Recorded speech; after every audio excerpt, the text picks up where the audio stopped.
Hello everybody.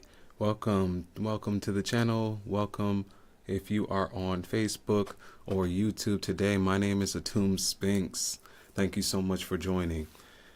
Today, this is going to be the start to what's going to be a nice little radio series where I either live stream some of my music. As you can see on the left hand side of the screen, I have a lot of different albums that are currently in and available globally on many platforms.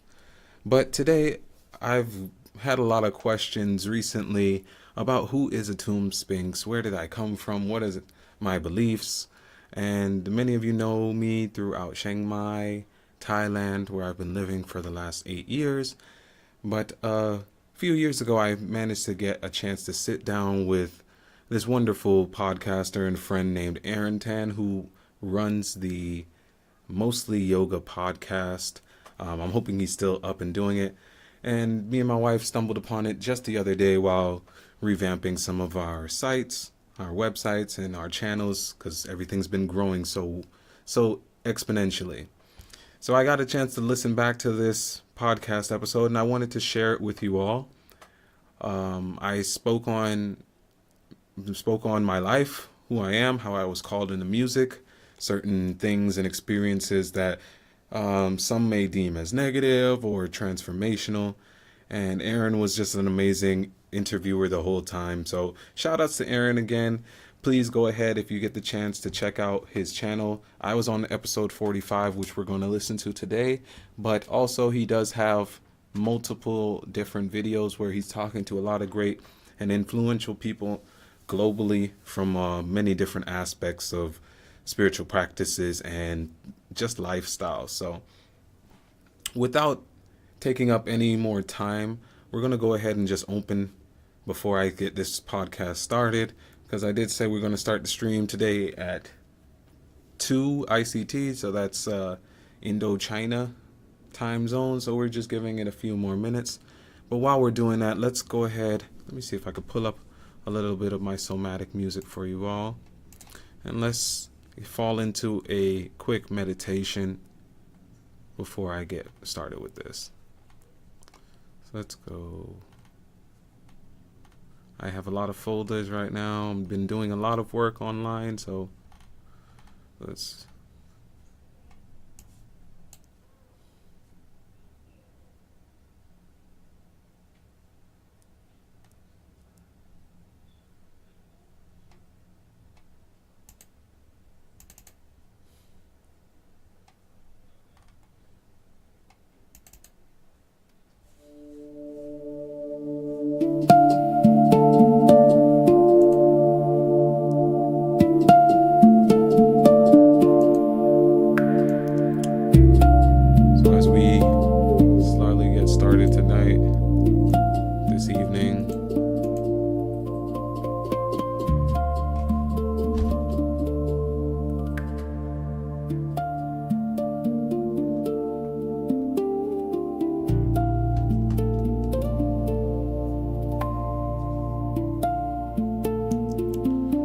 invite you all to take a deep inhale and exhale, releasing any stress, any tension. So take another deep inhale and exhale, release.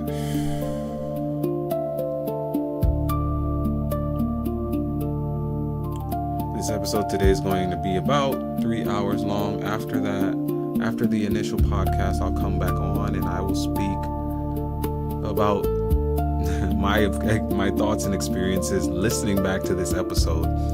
And then from there we will move on to playing some more music from my recent albums. All right. With that being said, just give us a moment. We're going to get started and loading up the podcast. Thank you for those who are just joining in. Once again, we're going to be covering or playing the Mostly Yoga podcast episode today that I was featured in back in 2023. and covering some of my thoughts and experiences throughout my life that led me down the journey that we are on now.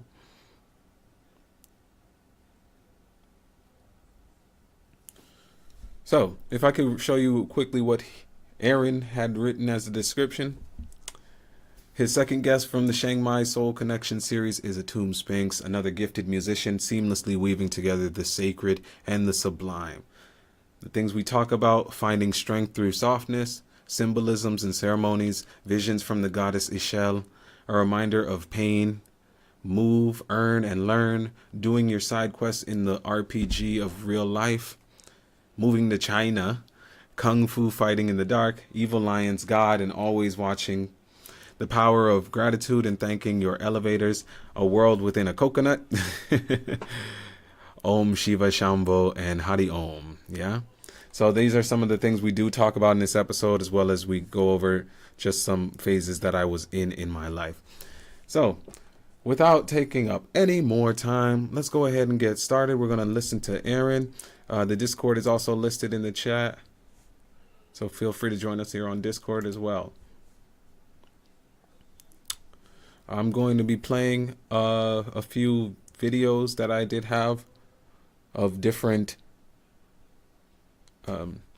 events and different aspects that I've gone through in my life post-COVID, specifically different cacao ceremonies and events we were able to take part in and we're blessed. So while you listen, that will be the visuals that you will see.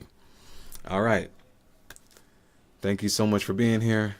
Enjoy the podcast. And once again, shout out to Aaron and the Mostly Yoga podcast for this one.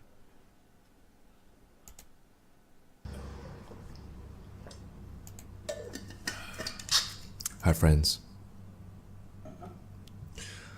Welcome to the Mostly Yoga podcast. My name is Aaron, and welcome to the show. It's another beautiful day in Chiang Mai.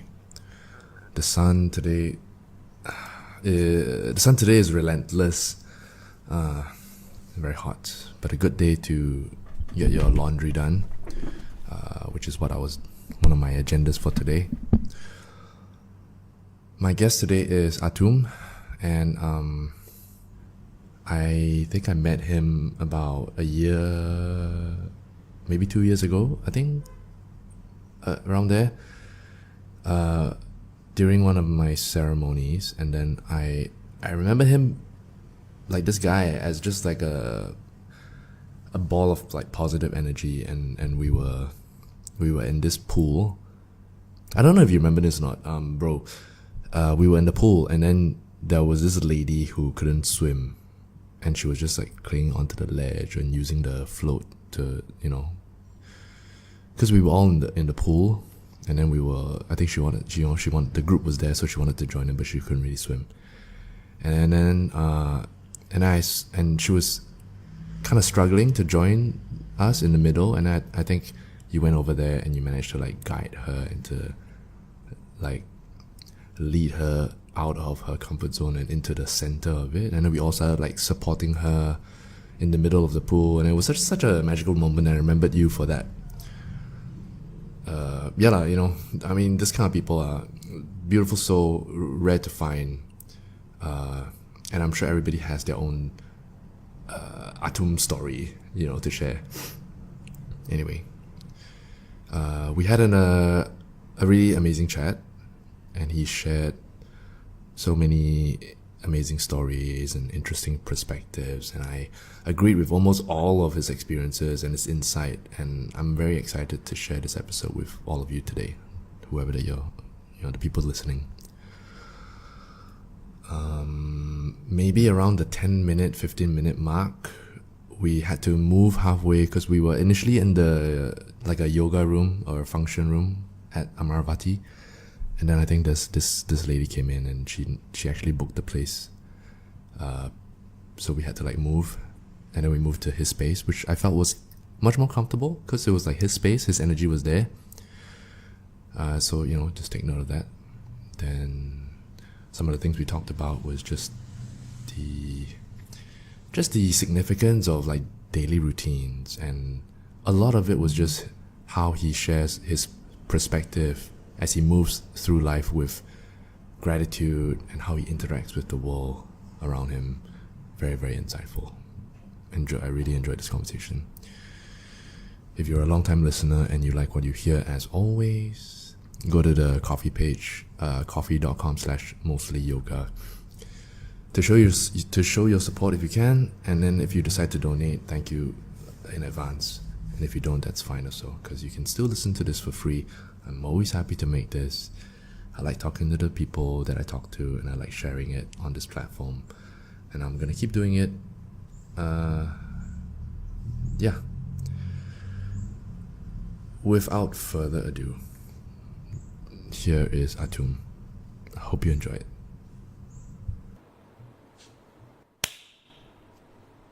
Welcome to the show. Just like that. All With right. a sound of a clap, we've begun. Thank you so much. I'm really happy to be here. Happy to have you here.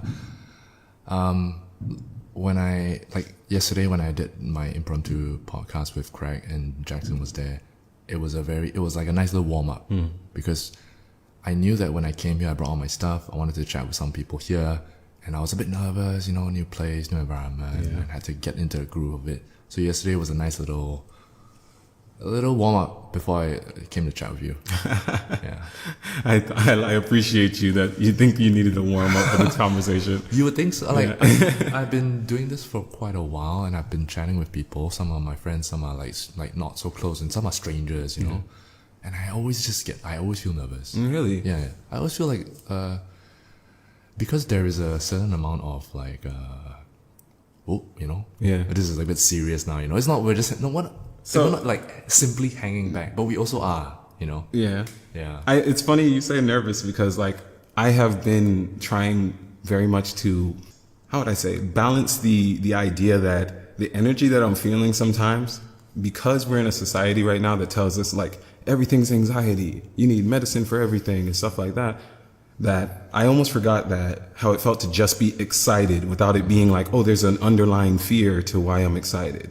It's that nervousness, some people look at it so much I'm afraid of this next event. For me, fear always presents as laziness. So you hit me up yesterday and was like, hey, can we do the podcast? Or it wasn't yesterday specifically, but this wasn't my actual thoughts towards this podcast, but often if people will hit me up sometimes and be like, hey, can you come do this? My first gut reaction is to think of it lazy and be like, oh no, I don't know if I really want to do that. I'm talking to my wife, or I'm just talking inside myself. I'm like, oh, I don't know if I really want to do that because I got to travel or I got to do something like that. And really it's just a fear. It's not that it's too difficult. It's just I wouldn't say that I'm afraid that it wouldn't work out, but I'm like, why is that how my concerns present themselves? And it made me feel very sluggish as someone who also communes with kaya or smokes weed, for people who are listening, or vapes, bakes, whatever. Laziness that's probably one of the biggest things to overcome, especially when you're partaking in that. So for me, just sitting down here with you right now was probably my victory for today. So I like the small victories. Interesting that you shared this, and I like this perspective of your own self-awareness of how you feel, and I can relate with that because I too am very lazy. I feel I'm so lazy, and I think as I age, I'm getting more I don't want to hang out with people. I don't want to do the thing. I just want to chill. I just want to stay in my room. I just hang with my friends. I don't want to do anything new. Maybe that comes with age, or just a general sense of being bored of life.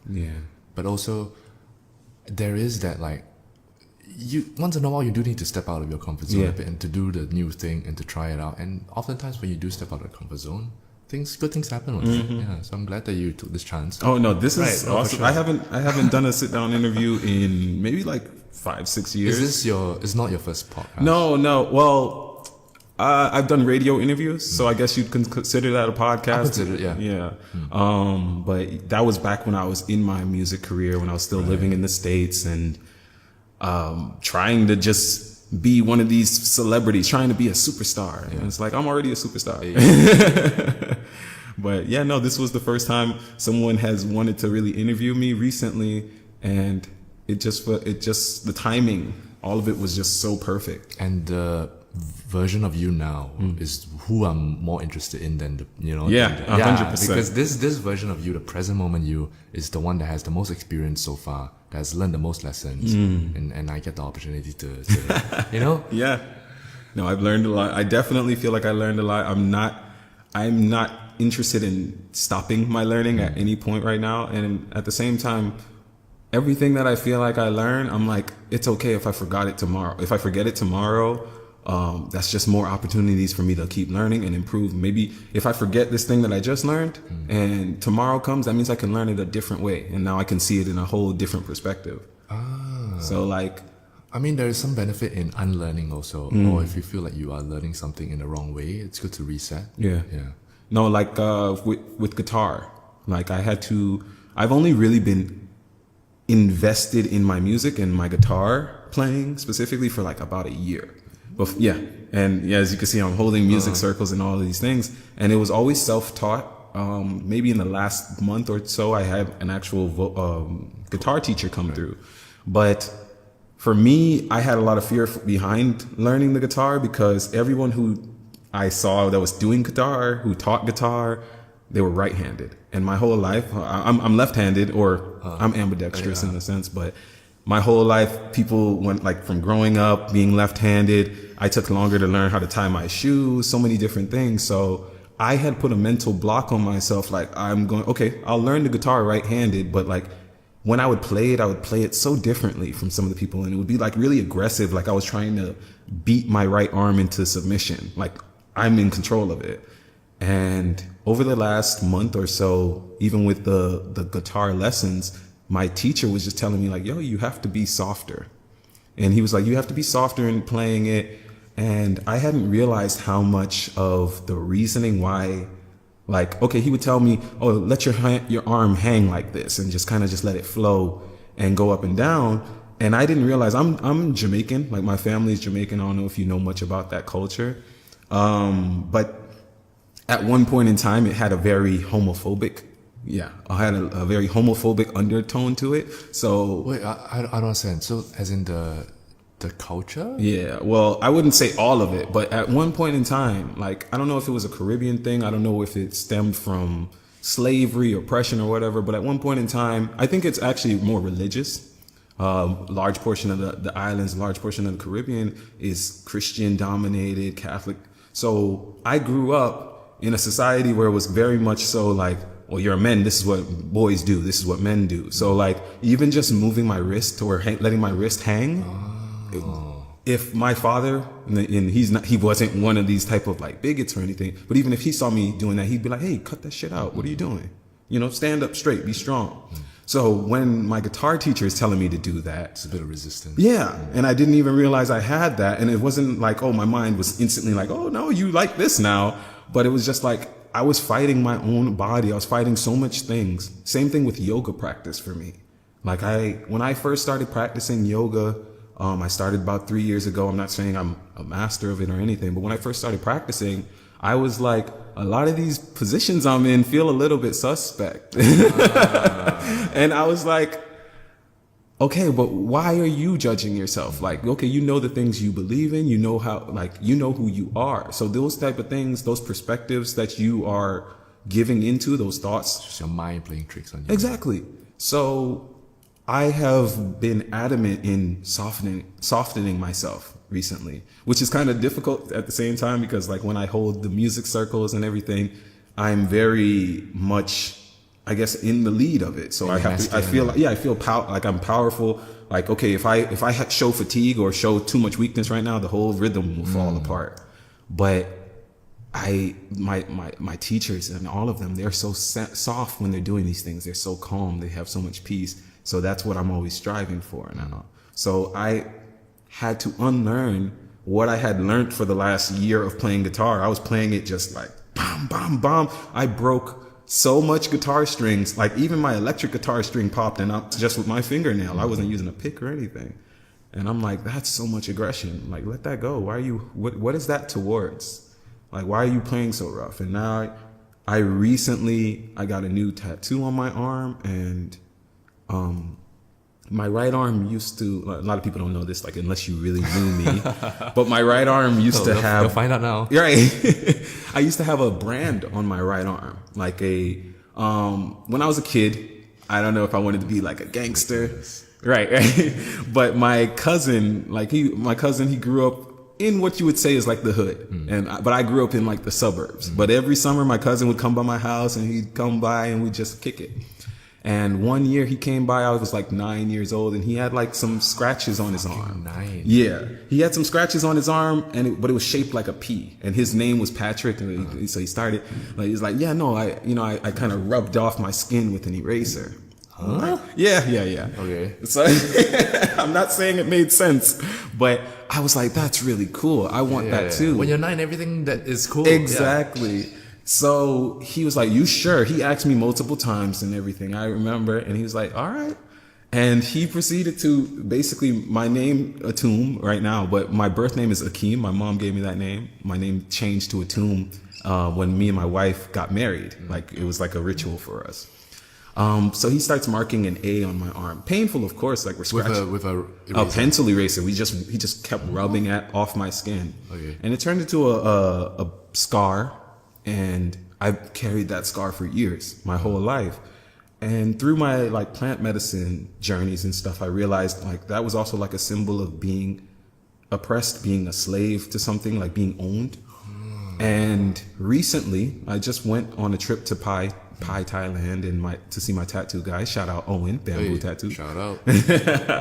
And I don't remember exactly how the tattoo that he made for me came into creation per se. Like, I just messaged him. I woke up one day and I was just messing with some AI art, and I had done historical studies of my culture. My family's lineage is from what we call our Taino people of Jamaica and of the Bahamas. And Atum is associated with the sun of Egypt, the sun god of Egypt. So I was like, I want a tattoo on I want a sleeve, but I want the sun, I want the goddess, I want all of it on my tattoo. And I just did some AI art, which is a great thing. I mean, I know a lot of people have feelings. Sun. Right. I was just like, God, or sun god Ra, goddess, it wasn't Pachamama, it's actually a goddess from Mayan culture called Ixchel, or like Ixchel. But in Taino people, which is pretty much the same culture or derivative, her name was Atabe. So I was like, okay, Atabe, type that in on the AI art, got all of these things, got these different geographical shapes, sent it to my tattoo artist and was like, yo, put it together. And I'm not joking, the most painful part of doing the tattoo was that spot. Yeah. But and it makes me feel like I want to tear up. As soon as he like pretty much like burst into this scar, I swore I saw my grandmother. She passed away. Me and her weren't super close. Like, she didn't do anything wrong. It's just she lived on an island. I didn't see her often. But she passed away many years ago. I never got to go to her funeral. But I saw her at that time. And she was just saying, I love you. I know we weren't close, but I love you. And trust me, I love your father. I love all of that. And that week of me doing the tattoo, it took like 4 days to do. I don't know if I was just being weak and crying too much or whatever, but it took 4 days for him to do the tattoo for me. And that whole week, I just felt so soft. And I would pick up my guitar, even though my arm was sore, because I would pick up my guitar and it was sore, I would have to play it softer. Because I couldn't just be strumming along or anything like that. So I started to relearn in a week how I was playing my guitar, and I was just like, oh, well, if this is what the sound of my guitar was before, which was super aggressive, in my opinion at least, was really aggressive, really loud, so much scratches and everything. If this is what it was like and I was presenting that to the world before, then this can be the new thing I'm presenting to the world. And that was also like a metaphor for my own life. Like, what was my image going out to the world? Yeah, I'm talking about the music for one, but I was also just talking about me. Like, how many people are just seeing me and their instant thought is like, he looks a little bit aggressive, things like that. And I never wanted to come off like that. So I definitely wouldn't have wanted my music to sound like that. So recently, because of that, removing that mark off of my body, I felt like I reclaimed my right arm. And it felt like I had more control over this arm now. You can see I let my wife do henna on my hand today, on that same hand, because it's literally, for me, it felt like the two sides of my body were finally coming back together. And it was okay that my left hand might not have long fingernails, but my right hand does, because I play guitar with it. And that really made me feel like, okay, this side of my body is more delicate. Like now I'm treating it more soft. And yeah, so that's been what we've been doing. You want to pause for a second? Yeah, sure. Yeah. Hello. Hi. I'm doing a workshop here at 2 o'clock. Okay, you're going to be in this room? Yeah. Oh, I apologize. Okay, not a problem. All right. Yeah, I figured that was what was going on. Don't worry, I'll keep quiet while you finish. Oh, no, we got a little while. We could go ahead and find another spot. Hello. Check. I think I'm all right. Come in a little bit closer. 1 2 1 2. Okay. My bad. Small little interruption, but we're back. Had to move our space, and now we're in a different location. A bit more personal to your space. Yes. Yeah. Again, thank you for inviting me. Of course. What were we talking about? We're talking about the tattoo and the hand and the softening of it. Yeah. No, I had to become softer. And in doing that I just stopped having resistance to so much flows in my life. Like when opportunities came up, I was easily available for them, because I was just like, okay, well, that seems like the direction that I'm supposed to go right now. That softness, that masculinity, in the sense that sometimes we have in excess, all of those things, I had to let that go for a little bit, because I couldn't become a commander until I learned how to be led first, And I think a lot of us, I know, or I can only really speak for me. I often, like, if someone's telling me, it takes this long to become a great athlete, for some reason in my mind, I'm like, yeah, but I'm the exception. I can wake up tomorrow and be a great athlete. And it's like, no, you have to take the time and learn it. Or they often say, trust the process. Trust the process. Like, there's steps in this. There's steps in your life that you should take, that everyone has to take at some point. And if you skip those steps, I'm not going to say like you can't make it, but it's a lot more likely that if you're skipping a step, that you're going to trip. You understand? Like if you're going upstairs or you're going downstairs, yeah, most of us, especially when we were like kids, jump off 4 steps, things and that. We trusted our bodies, trusted so much stuff, but it was more likely for us to fall and hurt ourselves because we weren't taking our time. So my ultimate goal right now for everything I do in life is to be more patient. And for me, being more patient means to be less aggressive in situations and just be able to look at it 360. And the best way to do that is to have both perspectives and have that masculine, have that feminine perspective. So when I walk into a situation, I mentioned that I was playing my guitar aggressive. I was aggressive in that sense. And you can kind of just feel that energy going off. In order to soften myself, I had to think, okay, well, what does this situation look like if I walked into this room as a woman? And that perspective was so much different. And it's so easy for me to get into that mind state because I have my wife. And so for me, it's like, okay, well, what does this situation look like? This is how it looks like for Atum, but what does it look like for Iman? If maybe Atum wasn't here or, anything like that. So I step into that and I'm like, oh, okay. Now I'm feeling a little bit more soft. That means I probably shouldn't command so much of this room. I should just be able to listen. And being able to listen allowed me to be able to just sit with my thoughts, sit with everything that was going on and not just instantly jump at it. And that's what patience embodied for me. So all of that whole process, all of that came from me sitting down and getting tattooed for 4 days, 5 hours each day, and just being like, well, why am I doing this? Do I enjoy the pain? Or it was just a ritual for me. And it was a ritual of just reclaiming that part of me. So that's where I was. Thanks for sharing. Yeah. what the fuck about the brand thing though? Like I still don't understand how a rubber can cause such a permanent Yeah. thing. Is that like the heat from the rubber maybe? Yeah. Right? It was. I'm assuming it was just the friction. Like, and I remember when my mom found out. Like, She's like, what is this? Like, oh my gosh, she couldn't.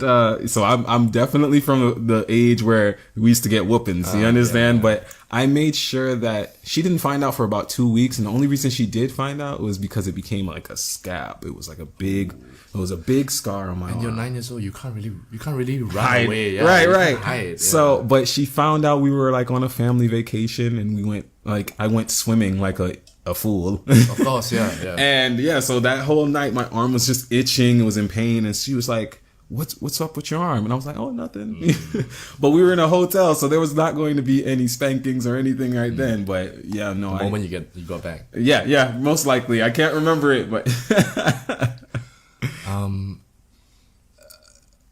oftentimes, like coming from me also with tattoos, so it's a form of like forging your own identity or forging a new identity.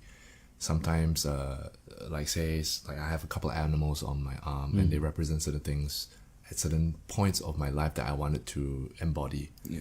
And I'm sure for you also, when you do that, it's a ritual. Like what you said, it requires pain to overcome, and it's a permanent thing that now represents who you are at the moment. No, that's what they were telling me too. They were like, think about it. It's the pain is for, 15 hours or whatever, but it's gonna last. Like every time I look down at my shoulder now, I'm like, wow, I overcame that. I can overcome so much. 5 hours in 4 days is no joke. Like, Yeah. I do like maybe 5 hours, and I wait 2 months before I do the next one because I want it Really? to heal. I'm not gonna do like the full sleeve in like a weekend. Someone should have told me. I will come back in 2 months time. I'm fine. I have That's nothing why I to told prove him. it. My tattoo guy, he's amazing, man. But he was for me, he was the embodiment of like all of my darkness right in that moment. You gotta like. And he had this one other friend that was there every day that I was getting tattooed. So it was 5 hours each day. And he had this other guy who would literally just come there and just like look over my tattoo and just be like, jab, which means like pain in Thailand. He's like, that hurts. And I'm like, why are you here just to remind? Yes, I know it hurts. It's happening to me. But the funny thing is, as soon as he would come and do that, the pain would be so much less as soon as he walked away. It wasn't like was a problem. It's almost like he was just, it was like an extra person to be like, wow, you're going through something difficult. You just acknowledged it, though. Yeah. All he did was just yeah. That's it. Yeah. Every day he was there though. Same time, like he didn't work there. Sometimes he would just just some guy. You know, Welcome to just Thailand. hanging out, right? He'd just come in there. He'd just be like, "Yo, what's up, brother?" And in Thai, of course. And then he'd just be like, "Jab," and then he'd walk out. I don't know if anyone else saw him. Okay, he might have just been the ghost of the tattoo shop. Some just like the resident cat. Yeah, exactly. But no, man, it was a ritual that I definitely felt like I had to go through. I typically tattoo after some just experience. Like I felt like I leveled up from last year. Yeah. So the tattoo had came to mind, and then it's like I said, I just sent all the information to my guy, and he was just amazing with creating it the way that it's exactly Can way I I see needed it. Yeah, man. I got to take off my shirt for a It's minute. on your shoulder. Or So it's my whole like half of my right shoulder blade, and then the top part of the arm. Okay, we'll do it later. Yeah, no problem. But yeah, it's really cool, man. It has the elements of the tribal people, the Taino people. It has the goddess literally watching my back. So her face is on my back, and then my right arm has the sun god on it. Yeah, so it's like, and it's so funny because those days after, it was just like my arm was on fire, and it wasn't from the I've gotten tattoos before. That wasn't even like my first real sleeve. Like I did the forearm and stuff before, but my arm was on fire, and I kept telling myself, well, what did you expect? You're putting the sun god on it. Like you are trying to embody that. And that fire that I was feeling is like the sun purifying corruption inside of me. That's how I kept imagining the these stories things. you tell yourself. Like, Yeah. Because that's what gets me through the day. So I'm like, oh no, I wanted the energy of the sun. All right, well, the sun purifies so much things. Like, I like to say the moon brings it to light. You know, it lights us up in the darkness. It brings certain things that we want to work on to light. That's why certain plant medicine ceremonies like ayahuasca, nighttime thing. And then the sun is what, now you brought it out of the darkness, you brought it into the light. The sun is what makes it like, hey, it's okay, it's pure again. And not saying that anything was actually ever wrong with being in the dark or anything like that, but it's just like, that's what I was doing. I felt like I had no control over my right hand. That was symbolic for me of not being disciplined, not having patience, so much things. I look at life with so much symbols. So me doing this, it was like almost like domesticating my right arm and bringing it back into the fold. So yeah, I don't have a zombie arm, and it's not owned by anybody except for me now in that sense. And I don't even say I own it. If one day comes where I have to return it back to the earth or anything like that, then I'm willing to do that as well. So, but I feel really good to be where I feel like is balanced right now. Beautiful. I love this self-reflection. Very nice. Very nice. I love it. Like the stories you tell yourself really do matter. They do. And it's something like in the mundane, right? If you're going like say the tattoo, which is a ritualistic process, it's ceremonial. In some, you can interpret it in definitely ceremony, and you can see the meaning behind it. You can create stories behind it, but it's more harder to create stories for like day to day, like sipping a cup of coffee or just going for breakfast or just waking up. What story can you tell yourself that makes this event so significant, right? And it requires like a deeper meaning, a deeper purpose of like, why are you waking up every morning? Yeah. Every day won't be so ceremonious, like you go and find some like God that you want to put on you. Yeah. But like just waking up every day, what stories can we tell ourselves to then give meaning to that incident? For me, I'm a gamer at heart. Like I played, to be honest with you, when my brother went away for college, my brother's 8 years older than me. So I was 8 pretty much when I was like 9 when he went to college or 10. And when he left, my parents were going through a divorce at that time. So it was really just me and my mom. And my mom was working full time. So her idea, the best way to keep me safe was to keep me indoors. So at that time in my life, I stopped playing American football, stopped doing so much stuff, but she would get me video games. And the reason I mention video games right now is because for me, I gauge a lot of life like a video game. I know that's not a new thought for anybody. No, I have thoughts about this. Yeah. I think it's a great metaphor for life. But I feel like you and me talked about this one day, and I was telling you about like some people feeling like NPCs or in a video game that's like non-player characters. So it's like that's not the one that people control, but it's what the programmer put there to help you progress in the story. Right. So there's certain people in your life or my life that I often feel like that. But specifically in video games, you have the journey of getting to like max level.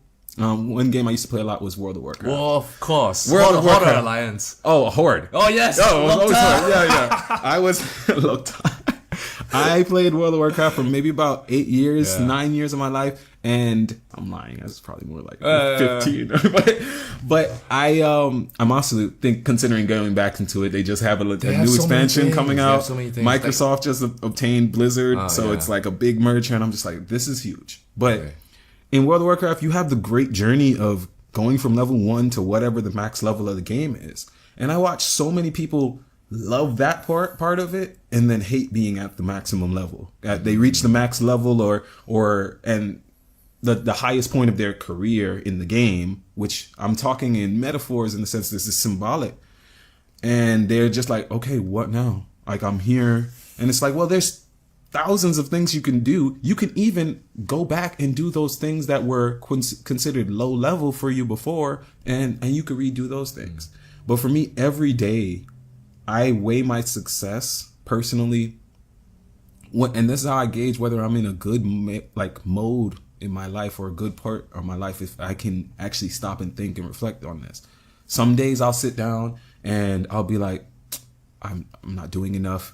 There's people out there, I should be on the street corner playing with my guitar if I want to get noticed or all of these stuff. And then there's a part of me that's like, you don't actually care to be noticed or all of those stuff. But I know specifically, I do not feel good unless I do 3 things every day. And those 3 things are for me, and they're all growth things pretty much. I have to do some form of exercise. I have to make some form of money. It doesn't have to be hundreds of dollars. It just has to be like, I contributed to continuing my survival today. So exercise, money, and some spiritual practice or some physical practice. So for me, it would be like playing guitar, that I know that if I keep doing this every day, I look up in 5 years and I'm like, whoa, I did that every day and now this is me. So once I get those three things out of the way for me, I did my exercise. So I try and knock that out as first thing in the morning. I work an American job, even though I'm living in Thailand. So I'm working basically 3 a.m. or earlier, sometimes 3 a.m. till midday. And so I get the money making part of my life right out of the way instantly. So I'm like, okay, that's successful. For most people, that's enough. But I know, like I said, I need something that's showing spiritual growth and physical evolution. So exercise, and then for me, it's playing guitar. Once I get those three things out the way, so in a video game, that would be my daily quests. I logged on at max level, and even though this quest isn't contributing to the storyline of the game, it's contributing to my character's development. I'm like, okay, that's my daily quest. Once I get my daily quest done, I can go ahead and do whatever I want. If it's 1 p.m. and I did all of those stuff, that's fine. Now I feel okay to say, okay, I'll sit down and smoke some weed and play video games, because I did the things that are actually developing my character. I'm not saying that's the best way for everybody, but for me, that's how I was able to get myself in a healthy mental state to say, okay, stop beating yourself up. You're not a loser. You accomplished these 3 main tasks in your life. You made the money. You and your wife are now able to continue living the way you do, eating the way you do, enjoying the things you do. Did that. You're exercising. All right. Now you can enjoy those same things longer, hopefully, And the last one is playing the guitar. That is something for me that is, music for me has been a weird thing. Because like I mentioned to you, I've been singing my whole life. I've been making music my whole life. At one point, I was signed to an indie record label. And I used to sing on cruise ships. I did American Idol. I did the X Factor. I've done so much with music. But all of that stuff was pursuing success or pursuing a lifestyle that I saw other people had that did music. And I was like, well, okay, that's what I'm supposed to be striving for. And so it was always not even just an escape. It was the way out. And as a young black man coming from America, they typically say those are the 2 things: music, like some entertainment, or like, well, sports is entertainment as well. But those are the 2 main things that'll get you out. But then my brother, ultimately, he's a financial advisor, insurance agent, and also professional athlete, professional basketball player. He's 6'8". I remember I was at the worst point in my life, and I was going through what I now know is an awakening. Like, I thought I was losing my mind. I was having visions of Atlantis, and that's part of where my name and everything started to come and change. And my brother was just like, hey, he just came up to me one day and he was just like, hey, I got you an interview at my job for selling health insurance, and you'll make a lot of money. You need to go do it. And I'm just like, okay, well, I'm not doing anything else, whatever. I'm great at interviews. Went, got the job. It was a term job for like 6 months, but they were supposed to hire me longer. That's actually not actually true. They were supposed to hire us if we finished the whole year or whatever, but they didn't have their merger, whatever. I made more money in that 6 months than I ever had in my life. It wasn't even astronomical. It was just more money than I ever had. Met the woman of my dreams at that same time. And I straight up looked her in the eyes. At that time, I was having visions of my death, I guess you could say. Like, if I stayed where I was living, I saw me and my 2 best friends at the time, all of our deaths. Like, it was like I just had a dream or a vision. But I tell you, it was an awakening. I was just having these things. And the one way I felt like, okay, I can prevent all of this is if I remove myself from the equation. Because it felt like me and my 2 friends were in this cycle of one of us was an angel, one was a human, and the other one was a demon. Like, literally, I had a friend who was just smoking tobacco, drinking alcohol for breakfast, all of these things. But he was a great person. And then I had another friend who was like super Christian, to the point that we used to call him the righteous. We call him the righteous one, like as his old nickname. And then I was the human. And it was like, yeah, I could do some bad stuff with him. I could also do some good stuff with him. When we come together, we all kind of had an understanding. But I saw my friend who was the angel. I saw his physical death in it. Like, I saw him flipping an ambulance. And turns out after I left, that happened, but he didn't die. And the other friend, I saw him just overdosing. And me, I didn't see my death the same as theirs, but I felt like it was going to be through illness. Like it was going to be like I was going to get sick. At the time, I was heavily overweight. I was probably at like 120, 130 kilos. Oh, damn. Yeah. And yeah, I was really big. And that was before Thailand, of course. I came to Thailand, and even though Thailand has so much food always, that's actually when we decided to go vegan. I think it was just some random thing, but long story short, yeah, I just saw all of their deaths, and I was like, you know what? I told my wife, I was like, I will follow you anywhere. And she was the one who suggested Thailand. And I'm not even joking. At that time, so uneducated in that sense. I was like, what part of China is that? Oh, damn. And I said, what part of China is Thailand? And we spent 6 months? No, we spent about 3 to 4 months. So the job ended for me in December, but I was guaranteed to get a check for like $6,000 that was going to come in the spring, because after some contracts went through all of that stuff. And we sat down, and literally we just sat down on this couch for 3 to 4 months watching nothing but YouTube videos of Chiang Mai, Thailand. And my brother would pop his head in the room, and he would be like, hey, what you guys doing? And he'd come sit down with us, and we'd eat food. And my brother would just watch videos of people on the walking streets and imagining himself standing over all these people because he's a giant. And he's just like, yeah, no, he's like, I'm coming too. We're going to do that. And literally the only thing we did not do when we were leaving America is burn down our apartment. Like we should have done something. When I stopped and think about it now, I'm like, man, we probably should have robbed a bank. But no, we just left in such a hurry. Like almost, you would swear somebody was chasing us, but we all just knew that was our destiny. And now I look up and it's been 7 years. Damn. Like going on 7 years, 6 years. We came, my math might be a little off. We came in spring of 2018, and we haven't had to leave in that sense. We've gotten so much great opportunities, visa stuff.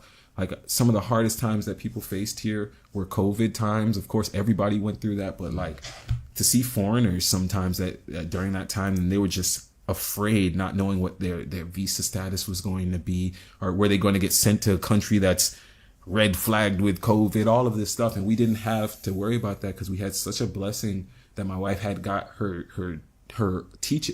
She got licensed to teach here, and she was working for a great school right now.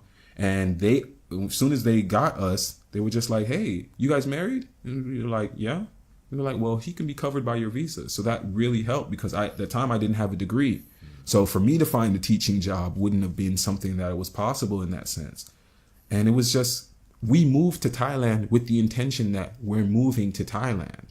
I remember looking at my brother, looking at my wife when we were getting on the plane, and telling them, I was like, when we get on this plane, we're like Schrodinger's cat. If you know, This is it, yeah.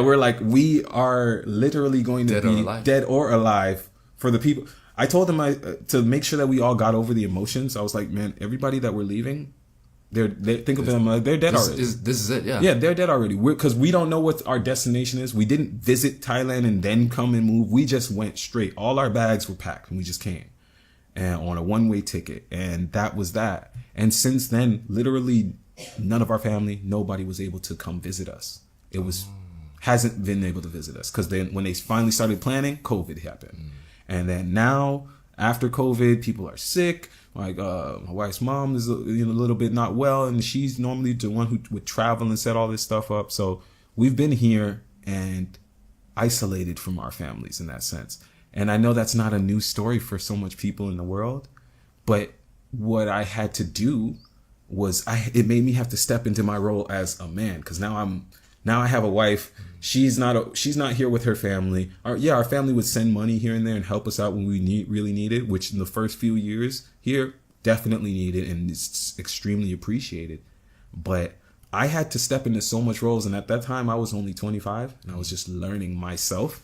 I often joke and say, like, I feel like I just learned how to talk, actually. Like, yeah, we have all these personalities when we're teenagers and stuff, but that's not actually us. And I feel like a lot of people from in their 20s and 30s, that's when they really start to find themselves out. And you mentioned that when you were like, you get older and you're kind of like, I don't actually want to hang out. I don't really want to do anything.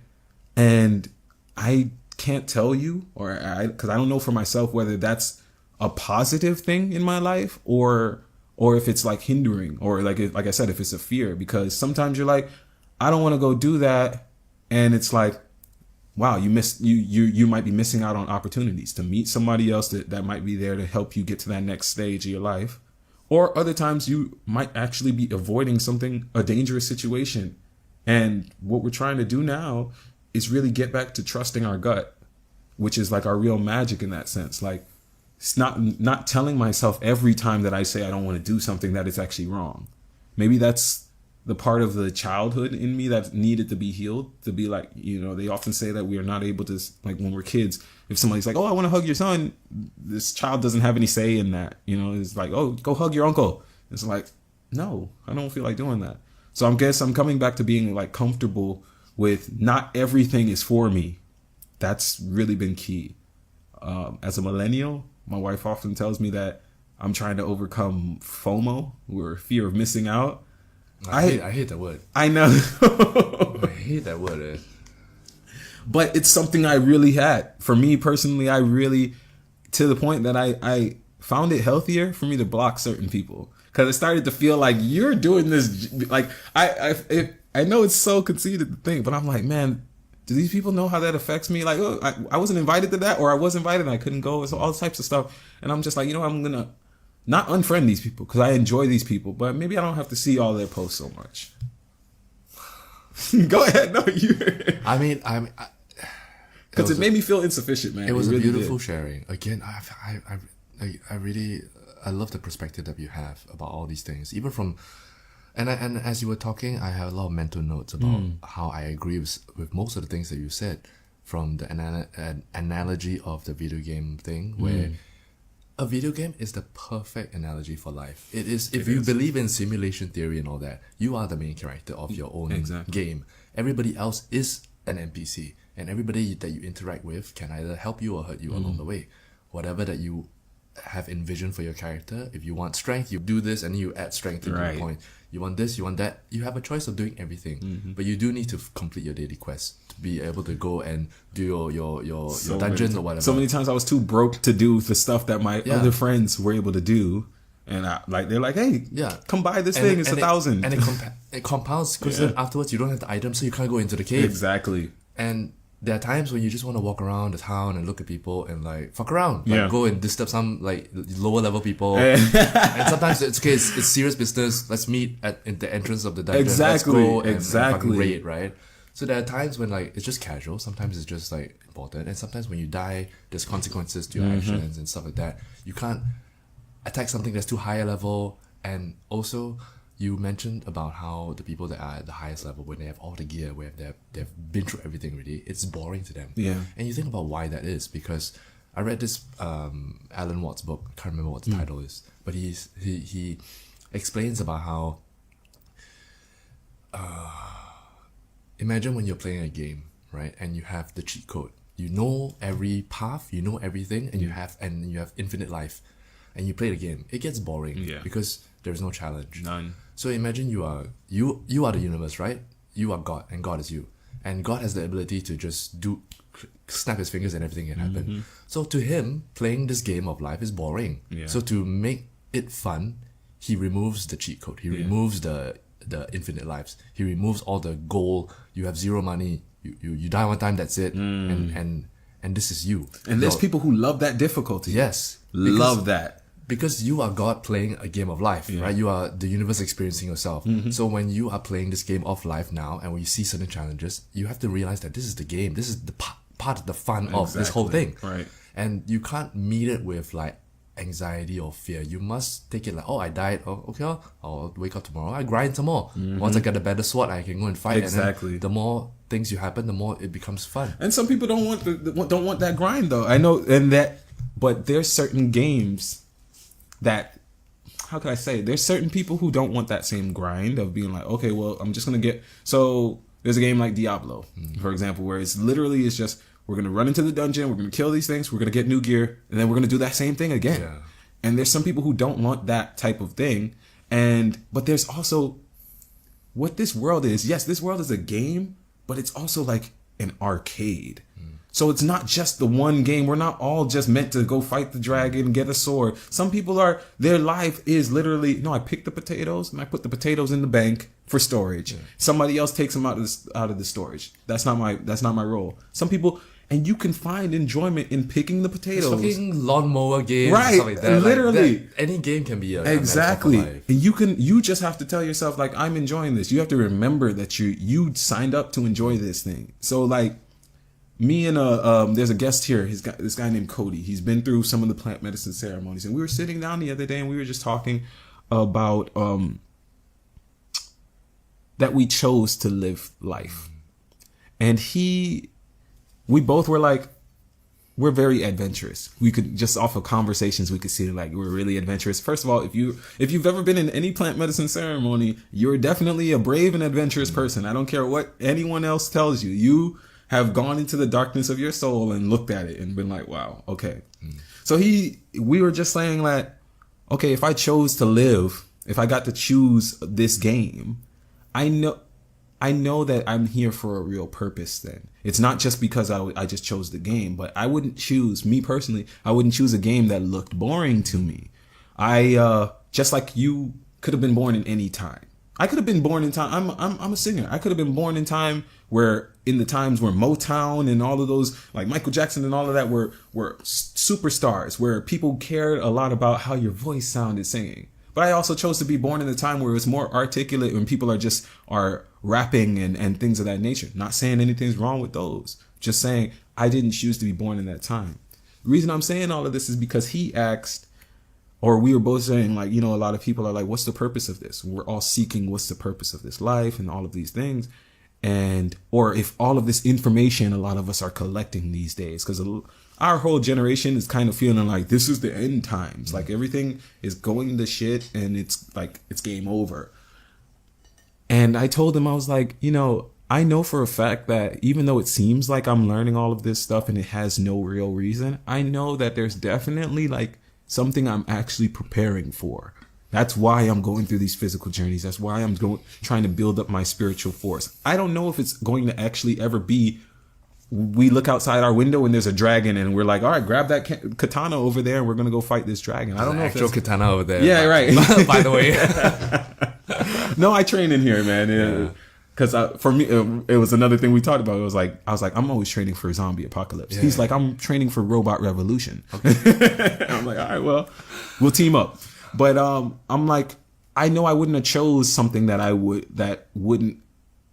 didn't choose to be alive in this time because I'm like, oh, it's just going to be a cushy life and I'm just going to relax the whole time. Like, no, I'm here for a purpose, and that purpose might be something that might be world shattering. I know that's kind of like a weird ego thing to say, but I'm like, no, I'm not saying I'm going to be the hero of the whole story, but I'm going to be a part that contributed to something that really shifted something in our world. And for me right now, that comes up as music.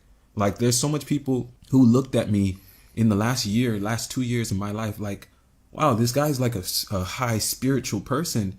And I personally, and I don't know if this is how all quote unquote spiritual leaders or group facilitators feel, but I never felt like that. I never felt like I was a spiritual person. Like, even when I came to ayahuasca the first time, I wasn't doing that because I was like, oh, I'm trying to elevate my consciousness. I came there because I had a lot of hatred. Specifically, I had a lot of hatred towards Caucasian people. And it's not even something that I felt when I lived in the States. It wasn't because I had my best friend, he's white, all of these things. But it was when I started to travel and saw how people treated me, saw how people were treating, like, specifically Thai people. When I first got here, I didn't like so much of the stuff that I saw foreigners doing. I'm not trying to put anybody specifically on blast, but I remember one time my brother came back from clubbing and he was just like, man, I saw these people climbing the wall and they pissed on the statues or something like that. And I'm just like, that's so disrespectful. Like, what made you do that? Like, what joy are you getting out of disrespecting people like that? So I had so much anger and hatred that I was just like, you know what? I need to heal this because maybe I can't get any blessings in my life if I'm carrying all these rage. And like I tell you, my family, my lineage comes from the Caribbean. I know that's a lot of slave history. I know all of those things. I also feel like my people were always there, that we weren't considered Africans who were brought over. And when I went on these spiritual journeys, it showed me that my ancestry might have came from closer to Mexico than in the most recent years than in West Africa or things of that nature. So when I went to ayahuasca, my facilitator, she asked us that night. She was pulling tarot, I believe, and she looked me in the eyes and she was like, "What is your question for Aya?" And I was like, my whole life I've spent thinking, like, I grew up Catholic. I spent thinking like there was good and then there was evil and never the two shall meet. So I was like, I spent my life thinking this group of people over here were evil because of something they did. And I said, my question to Aya is, have I ever done anything evil? And it took me on this whole journey where I had to first embody my ancestor who had this first encounter that I was putting so much heavy weight on. So basically, if I could talk about it, my great grandmother, I experienced her life, and she was like a warrior, like an Amazoness warrior in her tribe. And she was assaulted in the jungle. Yeah, like sexual assault. She was assaulted. And I experienced this while I was on my ayahuasca journey.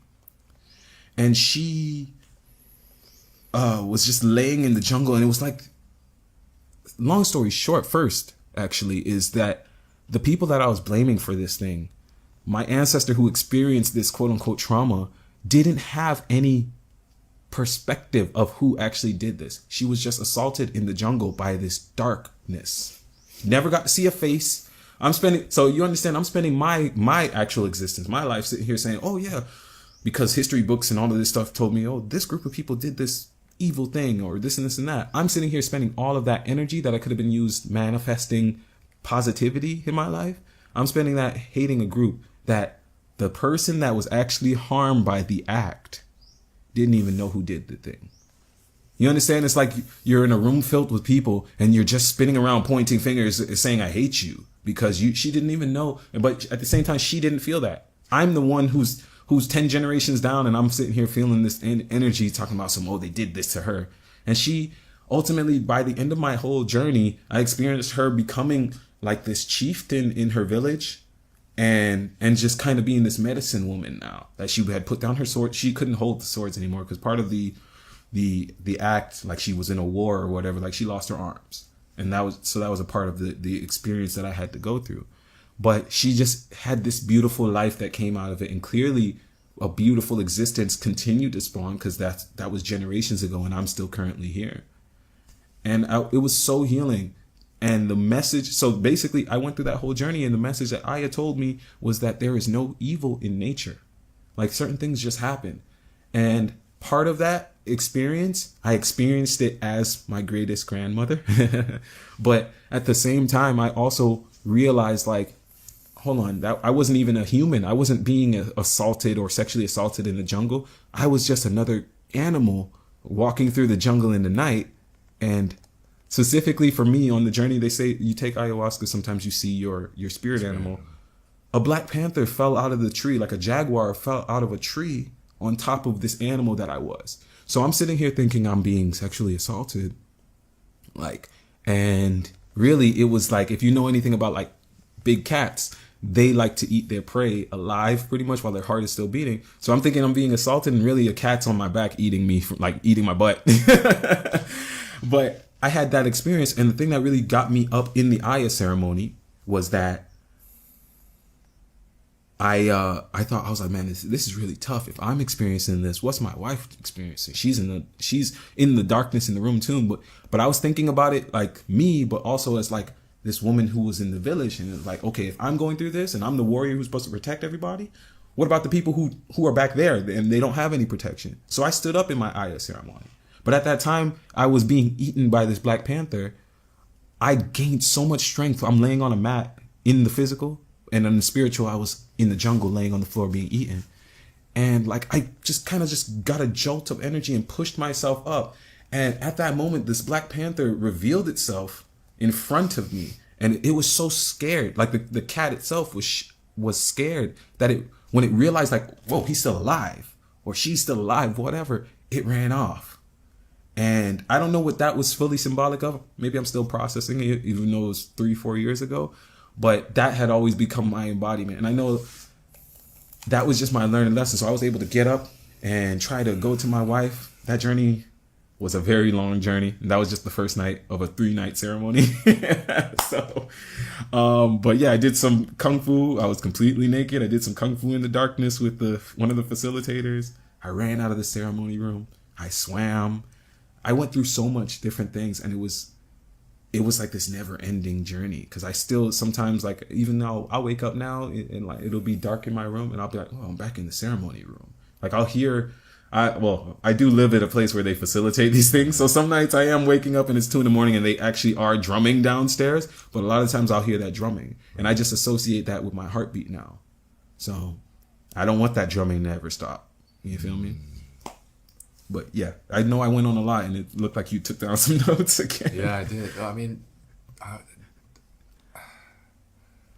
I try and make it a point to not interrupt when people are like just like going at it. I appreciate you for I love listening. it. Like I love to just hold space, right? I wrote down some stuff that I wanted to add on, but like again, beautiful sharing. Thank Thanks. you. Yeah.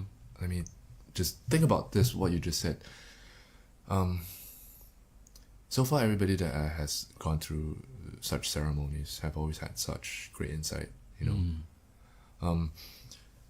Going back to some of the things that you mentioned, let me pull up my notes. No problem.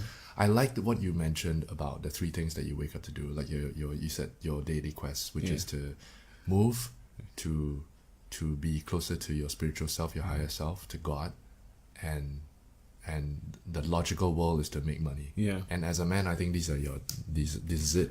This is all the 3 things really that think you that is need to do. I know. Be strong. We're simple, man. Yeah, we're be really strong simple. to defend and protect. Yep. Provide financially or whatever. And then grow. And grow spiritually. Yeah. Grow. That's so simple, and you've broken it down in such a simple way. I'm telling you, I completely I agree. turn into a potato after I do those things. Because I'm like, no, That's all you I need did to it. do. Yeah, that's in terms of what you need to do as a man. Provide, be strong, and Evolve. grow, Yeah. evolve. Perfect. I can sum it Evolve. up already like Yeah. that. So I love it. I love that, and I hope to embody some of that qualities also. Because yes, I know that I need to do that. Everybody needs to knows what they need to do, but How?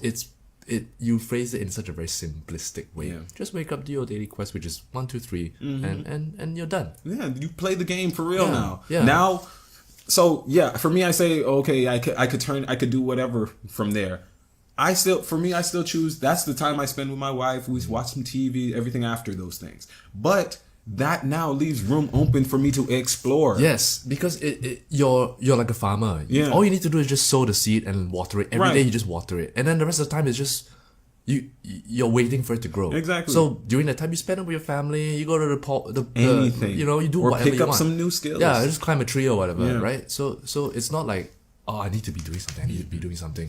That let- anxiety is Yeah. too much. That is too much for and me. people are afraid to be bored, right? Yeah. Which goes back to the other thing that I wanted to say about social media, which I also agree.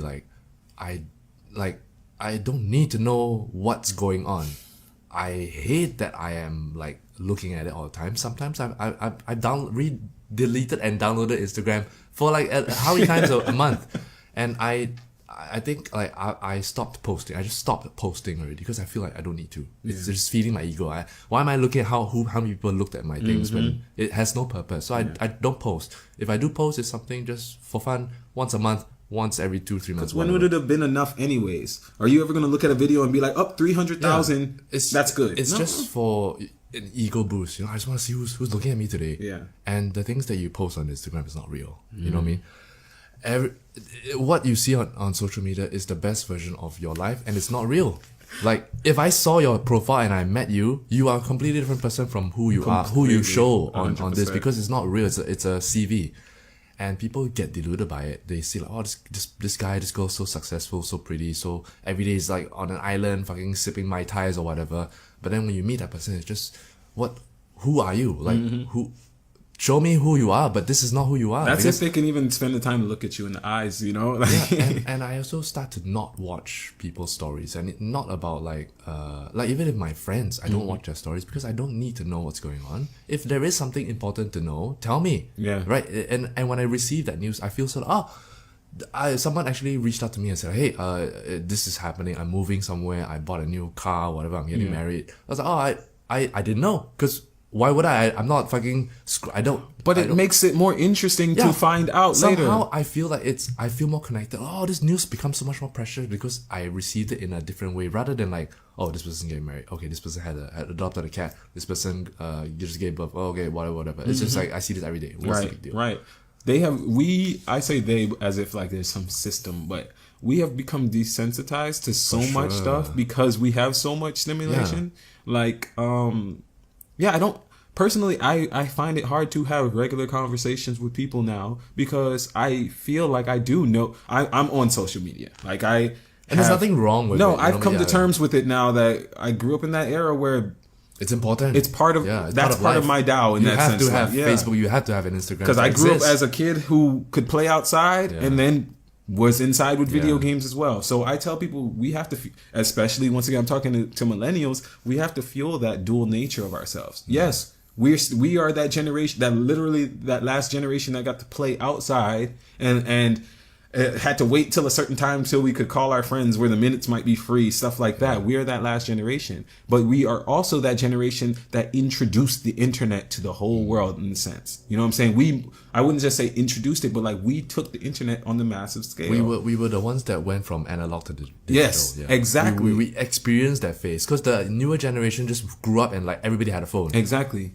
Previous generation, people wrote letters, and we were the ones that like, we remembered receiving the phone. We remembered like, I'll call you like, hey, meet me underneath the tree at 3:00. Exactly. And you just went and you just waited. You just hoped that the guy showed up. Because there's no like, hey, I'm here. There's no like texting like, oh, I'm on the way. Right. You just sort of meet you at 3:00 under the tree, and you just got there. You just waited for the guy. Exactly. Like that was how life was back then. Yeah. Yeah. There was no like locations or like, where are you, or like, are you on the way? But I feel like that made us have like a dual nature.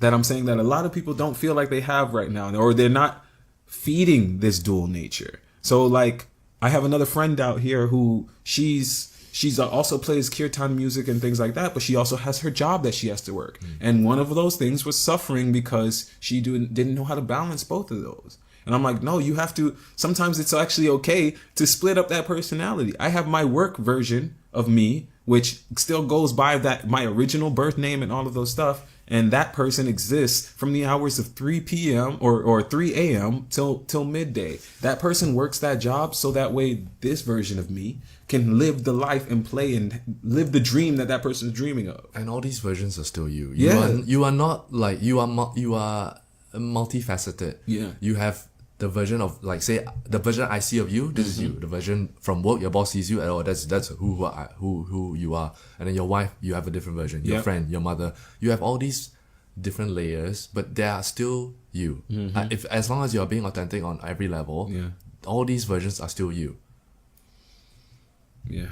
Yeah. So you're still being true to your nature. And speaking of nature, what I wanted to add in also, when you mentioned about the idea or the concept of good and evil, and how nature is not any of it. Yeah, nature is not evil. Yeah. And I agree with that, to an extent. So and it's semantics here. We're going into that because No problem. Nature is not good or evil. It just is. Yep. If a lion eats a gazelle, is the lion evil for murdering the gazelle? Not really. It's just how it is. It's Well, just nature maybe being if it nature. plotted for weeks and it was It's like that specific gazelle. He's up for revenge. Right. But like the lion is just being a lion, right? It's just like if a tornado comes and fucking trashes your house or whatever, is the tornado evil? Is nature evil? Do I now hold resentment to the universe? No, because the tornado is just being a tornado. Right. He didn't ask to be a powerful wind force and it didn't ask to run over your house or whatever. It just is. Exactly. And what is evil or is good is what we determine onto it, and it's based on what we experience from our life. If we say, this thing happened to me, therefore I believe that anything else along that line is considered evil or is considered good, because we interpret it. And if we perceive that through our minds, it means now everything in the world is an illusion, because we create what is happening outside. Yeah. So if I say like, I think that lion's an evil lion because he ate the gazelle, and I think the gazelle is a good person because he didn't do anything. So Tell now, that to the grass, though. The Yeah. grass hates the gazelle in that sense. so now I am disillusioned. I don't even have a grasp of my own reality because I'm determining it in certain ways. And now if I carry that mentality into society, we're like, oh, this person did this, so he's a bad person, cancel or whatever. Right, that's Then where we that's are so strange now. Yeah, and it's either you're good or bad, you're black or We are black or literally white, back you're to red or blue. crucifying people. Right Yeah, now for at this no point. particular reason. Because once you're canceled, supposedly, it's like people aren't willing to let you do anything to redeem. We're not interested in redemption stories these days. Yeah, we're interested in just crushing Right, just the guy. no, go ahead, decapitate. Yeah. That's how it's been, and it's like we're getting back to that era. So it's like, and it's not a good era to be in. Right now, we need to come to a term where we can be able to forgive even the people, because ultimately we would all want to be forgiven. Like, we don't want to have any part of our life or anything that we did in our life to ever feel like, no, that genuinely is unforgivable. Down to how there's people who rape, there's people who murder, there's people who've done all types of things. I often say that humans aren't evil or good, they're just opportunists. So if an opportunity presents itself, that's when we kind of weigh the risk. pros and cons in that sense. And Like, no one's watching me Right. now. Should I just pick up this wad of cash on the floor or should I return it to the owner? And that's when we develop this concept of God more so than anything. And we're like, okay, well, somebody needs to be watching me then, so that way I know that I should be doing. But Because- once again, no one knows what they should be doing. Hence, we talk about religion or we talk about God lah. Because like, if no one's watching and you still choose to do the right thing, that's who you are. Right. If you do something fucked up when no one's watching, and then if you are nice to your girlfriend and like the waiter comes and you're like, hey, fuck you, like you this is the wrong order. You're not nice. Who you are is you're a shitty person. You just chose to be nice to impress this girl. Right. So ultimately, who you are, what's the quote? What you do. What is that? You're not your thoughts. You are your actions. That's what you're saying. That's true, Yeah. and it's also like what you do is It's more important than how you do it. Wait, give me a minute. Yeah. How you do everything is how you do anything is how you do everything. Yes, that's the quote I'm It's trying to true. say. So if you are nice to the waiter, if you're nice to the homeless guy on the street, and you're nice to the president or your boss or your girl, you are a nice person, right? But if you're only nice to certain people because it benefits you in a particular way, you're nice to your customer because he's giving you money, you're nice to your boss because he protects you, but then someone else who's lower than you, or you're shitty to your colleagues, that means you're a shitty person. Like, fact, you know what what I do mean? you think that matters though? Like being a shitty person in that sense versus being a good person. Like, I mean, I guess that would be more personal in the sense to ask like if you subscribe to a specific religious belief or something. Because I think I'm at a point where you kind of just be. I'm not trying to do anything. What I have a problem with that is that I don't trust you because I don't know who you are. Right. Are you nice or are you not? The way I can determine whether you are nice or not is with consistency. You need to be if you're a bad person and you're bad to everybody, at least I know where I stand. Right. Like, okay, I know what to expect from you. You're a shitty person. I know I can't really trust you. Maybe I'll hang out with you. You're a fun person to hang out with, but I'm not gonna trust you with certain things. At least I know where I stand. Exactly. But if you are nice and not nice, or you're conniving on you're a wolf in sheep's clothing, I don't know I don't know what to trust, and that's even more dangerous. Because like a bad guy, I know what to do with a bad guy, and I know what to do with like the righteous guy. But the guy that's like, I don't know, that's the one you need to be careful with. You know? It's tough for me because like when I read the Tao Te Ching, it says like you just mentioned trust. It says directly is like I trust people who are trustworthy and I trust people who are not trustworthy. That's literally I can't tell you the specific stanza in the Tao Te Ching, but it says that, and it's a next level of balance that I don't know how to achieve. Let me give you some advice, if I may, from our good friend Seneca from Letters of a Stoic. He mentioned trust everyone, allow what is this quote? Trust everyone, at least the first person that you meet, but trust your instincts also. So like, I give everybody the opportunity or the benefit of the doubt to, I believe you, sure, I'll believe you. But I also have my experience. I know I've been betrayed before and I am wary of it. But I don't let my experience affect my I don't bring whatever happened before forward.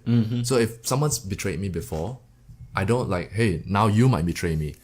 I'm aware of it, but I still trust you first until you prove to me that you have betrayed me. Then okay, now I know where to put you. That's exactly So what. always come with an open heart. That's what I mean. Exactly. Yeah. Always No. come with an open heart. Be willing to trust until the point where like that trust has been broken. Right. And you already you protect yourself a little bit because you're not completely hard in your sleeve. Like, here's all my money. Do what you wish, stranger. You know? No, we're not saying be a fool. Yeah. Then you're being naive. Yeah, you don't want to be foolish. Yeah. Trust, but have like a.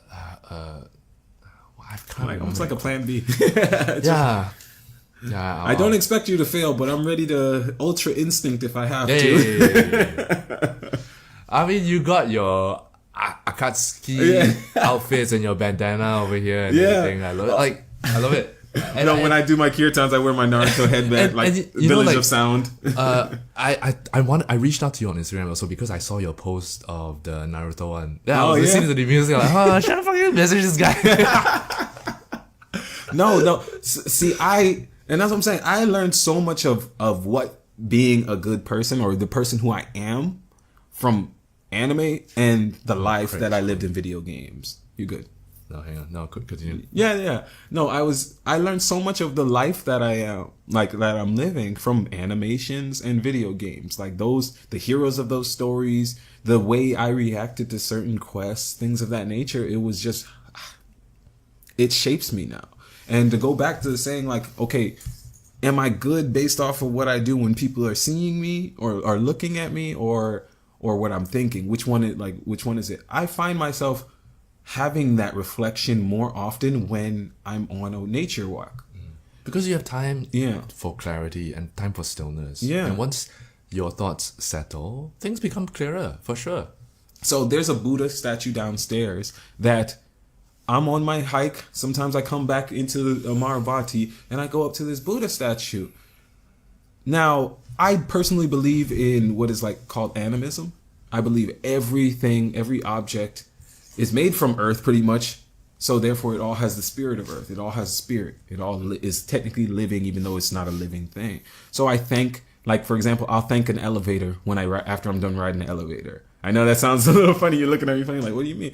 But like, I'm getting in this machine that I say it has a spirit. We're giving it life. We're giving it so much responsibility. This thing is carrying me up and down.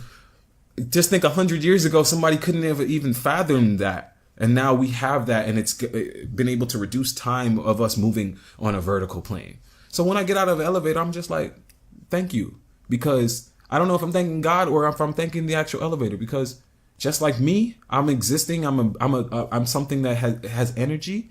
I have bad days. Sometimes I don't feel like picking up shit. You understand? And this elevator is going up and down every day. What if the elevator just chose to have a bad day that day? And I'm inside of it now. And it's just like, you know what? I'm tired of holding these humans up. Drop. And I'm dead. It doesn't cost me anything to move through my life like everything has a spirit and should be treated well. It doesn't cost me. It doesn't take anything from me to just right while I'm leaving this elevator to be like, thank you.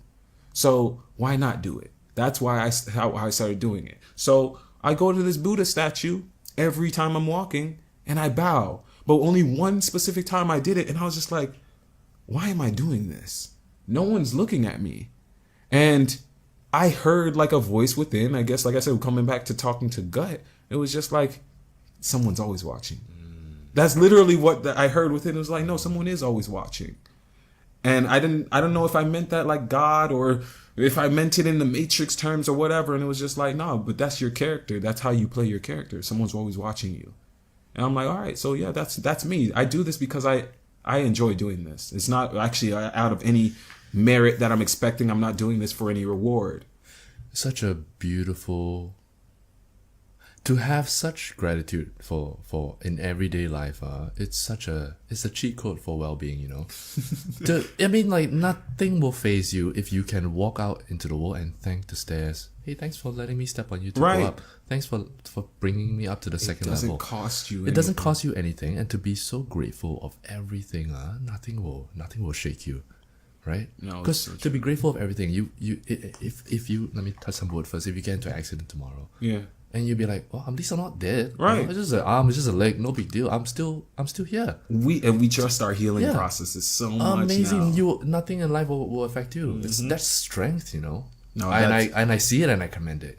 No, I Well done. try. I definitely try to do that. Of course, in all 'cause these things. it takes a lot. Yeah, Yeah. and I'm like, it's so simple. Like someone asked me recently too, where they were like, "Oh, what do you think like the key to being enlightened?" Or no, specifically, the girl said to me, she was like, "Do you think people can actually attain enlightenment?" And I'm like, "Yeah, you can be enlightened in an instant." That's what I said, and I know that's actually a controversial thought too. Because I have another friend who I asked a similar question to. Actually, you met him. You know Felix, from the Cocoon. Sounds so familiar. German guy. He was running. Oh he yeah. runs The one with the Cocoon. girlfriend, right? Yeah. Yeah. So great guy. I mean, Gives great hugs. Me and him. I used don't to know whether he still remembers me. We used to or do not. nature hikes, so we Yeah. take people out into the jungle and just go off the path, and we take them to rapids and everything. And he's just such a pure spirit, and it turns out he's gone through some stuff. I mean, if you get a chance to interview him, he'll tell you his soul story. so many people to But he interview, woke up from a coma Yeah. that he was in for I can't remember if he said like 3 years type of thing. And he woke up one day from a coma, and yeah, like after that he became this person and started living this life. But I asked him one time, I was just like, Felix, do you feel like you could be enlightenment? Like be enlightened? Like, do you feel like what do you think it would take? And he was just like, now mind you, I'm looking at this guy at the time, he was my best friend, man. I was hanging out with him every day. I'm like, no, this is a great person to be around. And so I'm looking at him like, this is a role model to be like. And he was just like, I feel like I would have to go meditate in a cave for like 12 years. I'd have to join a monastery. I'd have to do so much stuff that we deem as spirituality and whatnot these days. None of those things are bad. I'm not saying anything is wrong with becoming a monk if whatnot. But I was like, well, why do you feel like that's what you would need? Who's putting that pressure on you to become this guru in order to say that I lived a fulfilled life and I deserve to have an eternal afterlife? Because I can't tell you I know all of the spiritual reasoning behind why, like, okay, people are Buddhists, things like that. I can't tell you I know what they're striving to achieve, like nirvana or whatever that might mean for them. But in that conversation, we were talking about nirvana, I guess you would say. And he basically told me in little as many words, he was just like, I don't feel like I'm enough right now. That's how I interpreted his words. Like, I'm not enough to be that. And part of me wanted to be like, well, why aren't you doing that? If that's what you believe it would take for you to have this quote unquote fulfilled life. Part of me thought like, well, why aren't you doing that? But then another part of me was like, why do you feel like you'd have to do that? Like God, you really feel like if a God or the universe, you think the universe is demanding anything of you? That's where, but then after a few months of processes of just random life, for me, I was like, okay, I can see why other people might also feel like, okay, thinking you can just wake up to enlightenment is kind of also ego. They're like, oh, I could be the greatest right now. I don't, whatever. But that's also, they say that God, when God thought about him or herself, he made humanity. So that means that you have that experience of what it is to be God. So my answer to the girl who asked me, okay, do you think you can become enlightened? When I said, yeah, you can do it in an instant, it's the reprogramming of the mind. The same way there's some people who can quit smoking a cigarette right now, even though they smoke packs and packs a day. And I know there's addictive properties that'll make them go through some hell. But I know there's someone out there who is just like, no, I quit cold turkey and I'm done with that.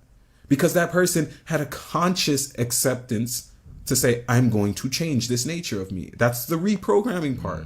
And so I told her, I was like, I feel like if you want to be enlightened, you already dictate what you believe enlightenment looks like. You understand? My friend was able to say, enlightenment means to me to be bald-headed as a monk and meditate in a temple and I'll experience bliss. That's why I was asking in myself, I was like, well, why aren't you doing those things then? If that's what being like God or being close to the universe is like, why aren't you doing those steps? Just like someone else, enlightenment might mean having a bunch of women around them and tons of money, and they might feel like they're super at one with God in that moment. I don't know. I'm not in that position, but I'm just saying it's not my job to dictate what it is. And I felt like that was the clearest part of enlightenment. I told her, I was like, I feel like every time we come through an epiphany, that's an enlightened state. And when it's happening to you in the now is infinite. So if I just came through a breakthrough where I was just like, I want to make podcasts for the rest of my life or whatever, that is an enlightened state. That is me looking at my future, looking at where I am right now, looking at the past and shaping all of those stuff and being like, this is the truth that I'm seeing for myself. I can make steps towards that. That's an enlightened moment for me. That's how I see it. Now, I think a lot of people, when they're talking about these things, they're thinking of it as this perpetual thing in the physical. And I don't believe it's like that, because I specifically think, like, if it was this perpetual thing in the physical, you wouldn't have came to the physical, because that would have been, like you said earlier, I would have just stayed God. I would have just stayed the sun. I would have just stayed up there. But I wanted to come here and go through a tumultuous time, go through tribulations. Because it's fun. Right. It's fun. Why not? I often think of God as like a 5-year-old child, or not even God as God as a 5-year-old child, male, woman, doesn't matter. But in a sad way, alone and having to imagine all of these realities. So when that 5-year-old child is imagining the universe and imagining people playing music and greatness, he's thinking about me. He's thinking about so many other people. But all of that creation came from what some people would deem as a negative thing in that sense, which was God being alone in the universe, only him or her having all of this understanding. So it was like, well, I should do something. I should compartmentalize. I should break off into other parts. But then when you get into that thought process, that's when you start to delve into these religious practices. And I believe that a lot of them all, through my own personal studies, they all hold a key, almost like if there was like 7 keys that it took to open the doors to eternity. And they each are like, the Buddhists are like, well, this is the physical key. This is the earth realm key. Catholics are like, this is this realm key. The Kabbalah is specifically, like, if you talk about the Hebrews, the Kabbalah is specifically talking about these same things that I'm saying, how God pretty much started to compartmentalize himself, if you really delve into it. And that's what we have is the tree of life. It's like God reflected on itself and it created this one over here, which it would be like, if I know Hebrew, my pronunciation might be wrong. It'd be like Keter, Chokmah, and Bina, or would be like the first 3 spheres above of the highest realm of consciousness in that sense. And what I tell people when we're really starting to talk about the chakras and how to be a successfully functioning human is, a lot of us don't realize that each chakra, they all recycle. And inside of each chakra is a full tree of life that also has to be filled. So imagine each of the 7 chakras as a grade in school. You have your first grade, second grade, which would be like the bottom chakra would be first grade. The second grade would be the next chakra up, which is the root, it would be sacral chakra. We have root, sacral, solar plexus, heart chakra, throat, third eye, and then crown chakra. Inside of each of those individually, we have a full tree of life that embodies all of those same chakras as well. And that would be the actual studies that you would be practicing in each grade. So each grade requires you to take math, take PE, take history, all of that stuff. And you have to fulfill each of those courses to pass that whole grade. Okay, you passed the root chakra because you fulfilled first grade, things of that nature. A lot of us get stuck at some point in our life, whether it's through some traumatic event, some people it's divorce, things of that nature. Now, to move it away from talking about it in school studies to talking about like physical life and our emotions and stuff, some people didn't get the full raising of okay, my father left the household, so I never really got to finish, let's say, the PE studies type of thing in that sense inside that chakra. So some people aren't having a fulfilled chakra experience, and they don't realize that they weren't able to pass that grade fully. And you're not able to pass that grade until you go seek that experience. It doesn't actually have to be from your direct father, per se, whatever you're lacking in that sense. But you have to understand that I'm lacking on some of the feminine nurturing. I should start trying to delve more into this. One of the key things, like I tell some of my guy friends, which I don't actually have much, but I have you now, so that's great. I tell a lot of my guy friends that I'm like, why don't you start reading books that women write? That's a very simple thing. One of the things that started my quote unquote awakening is, as a musician, I realized I was listening to a lot of male artists, male R&B artists and things of that nature. And this was men singing in my ear. So that was a little weird for me for one. But then when the music started to change, meaning it started to be hypersexualized and things of that nature, I'm like, I don't want to hear this. Or if I'm going to be hearing stuff about sex or whatever, I'd rather hear it from a woman's standpoint. And I think I was just high on weed one night. And I was just like, you know what? I can also change my inner voice, the voice inside my head that is my voice all the time. Or for me, it used to be like, if it's something negative, and at that point in my life, if it was something negative, it might have been my brother's voice or my mom's voice. But I was like, you know, if I made it a softer voice in my head that was telling me to do stuff, things of that nature, I'd probably be more willing to do it. Like if I heard my wife's voice in my head, like, hey, it's time to get up, it's time to go to work, I'm more willing to say, all right, I'm gonna get up and go to work. But if it was just my voice, like, bro, you gotta get up, man, come on, we gotta go to work, that might annoy me a little bit, and I'd be like, nah, it's not that necessary, we're cool. So I changed the voice that was in my head. Same message. Yeah, it was the same message, but the delivery was so much better for me, and I was just like, all right, I'll do that because she wants me to do that. And then I realized that voice in my head, for me at the time at least, that was God. Started communing with that, met what I'm considering my divine feminine during that same time, who now was the actual voice in my head. Because especially when I moved to Thailand and we first got on these motorbikes, she's sitting on the back of the bike. My wife never really felt comfortable driving one on her own. She's like, listen, if the world's going to take you out, I want it to take me out too. So Ride or die. Literally. But she'd be sitting on the back of this motorbike and just be whispering to me in my ear. So her voice would become the voice in my head. And it would just be like, I'm loving life right now. Like simple stuff, she'd just be whispering on the bike, wind whooshing past. It became some of my most cherished moments. Things that I lived my life for. Having to change the voice in my head, then it became my wife's voice instead of just me trying to self-motivate, even though in a sense it was still self-motivating. So it's the stories you tell yourself. Right. I have a song called that, and you've been mentioning cheat code. And it's funny. That's what my friends used to call me.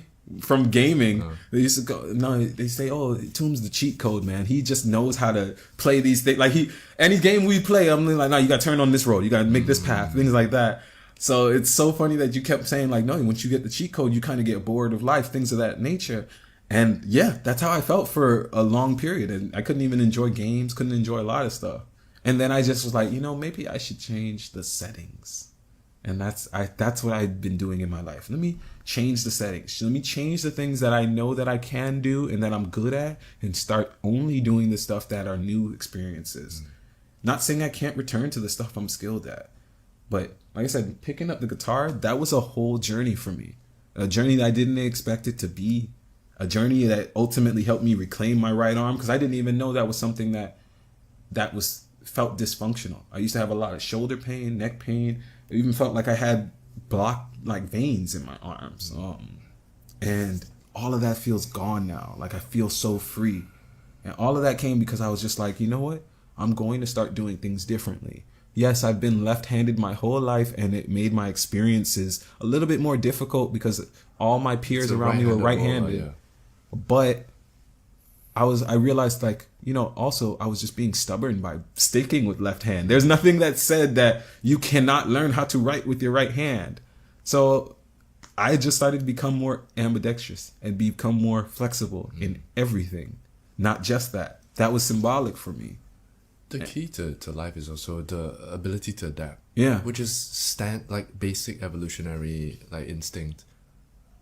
We used to not have legs, we swam around. Now there was more land than water, so we grew legs. Yeah. Of course, you have to, otherwise you're stuck at the bottom. And then from you develop teeth, you develop claws, and you slowly you build tools and all that. You have to evolve. Otherwise we're stuck. That's that shape shifting. We can still do that.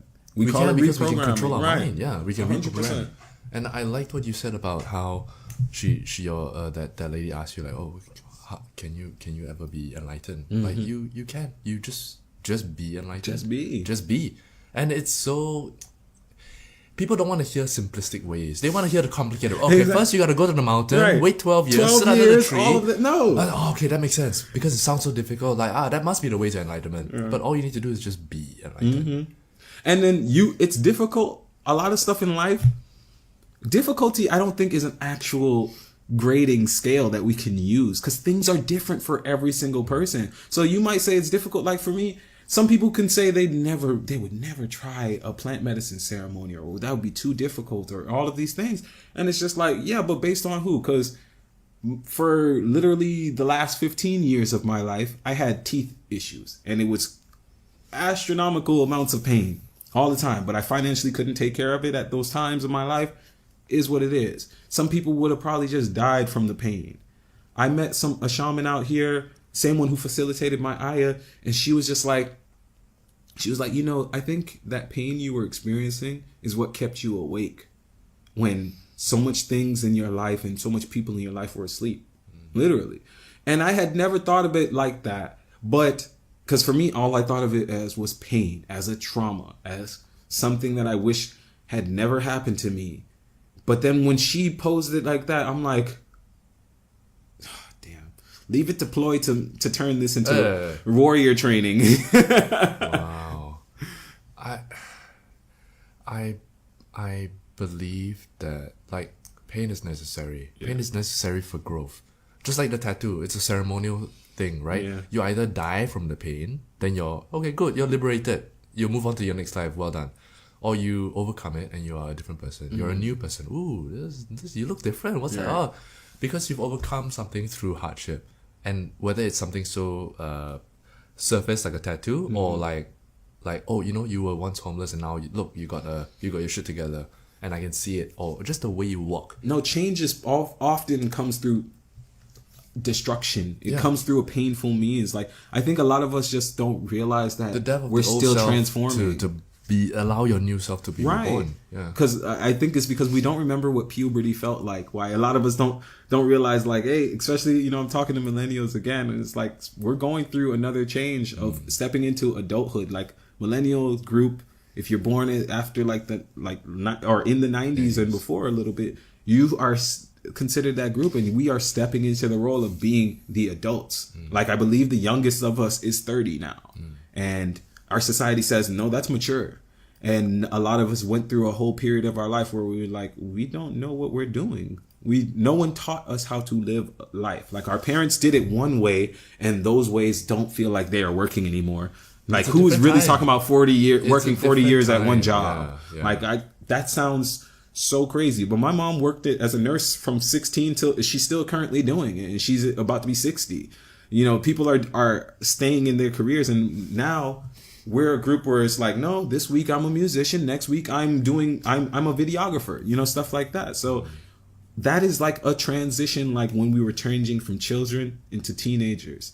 And even though that's not a real actual group, that was a made up group too, but still that coming of age, I don't remember specifically what it felt like to be a child. And that's what I feel like, when people are saying they want to try psychedelics, I think that's the real underlying. We're all trying to see childhood was such a small portion of our lives. Like pretty much is what, age 1 to 10, and you're only conscious maybe from age 4 to 10. Conscious. Barely. Yeah. That's what I'm saying. I feel like I just learned how to talk.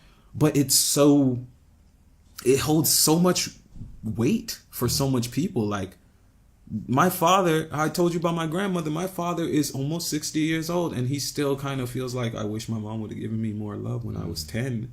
And I'm like, not to sound like a jerk, but I'm like, but you're so great now. You've accomplished so much stuff. Why are you letting that hold you back from feeling complete? But it's been 50 years. It's something like that where from young, like everything that he did to make him so successful at this age was because he wanted to prove something to his mom. He wanted that validation from his parents. And because he didn't get it at home, it's like, what I need to do? Do I have to come home with straight A's? Right. I'll do it. Here you go. And then everything that he does in his life was to go back to that childhood of like, I just want my mom to love me, to show me some affection, and I had to work so hard to get it. And like, it's as much as he wanted that, but that was the thing that drove him to that. Yeah, every single thing. Yeah. And now, and I don't know if people how to heal them or if they need to heal from it or anything. It just is what it is. It is what it is. Nature isn't good or evil. Exactly. It just is.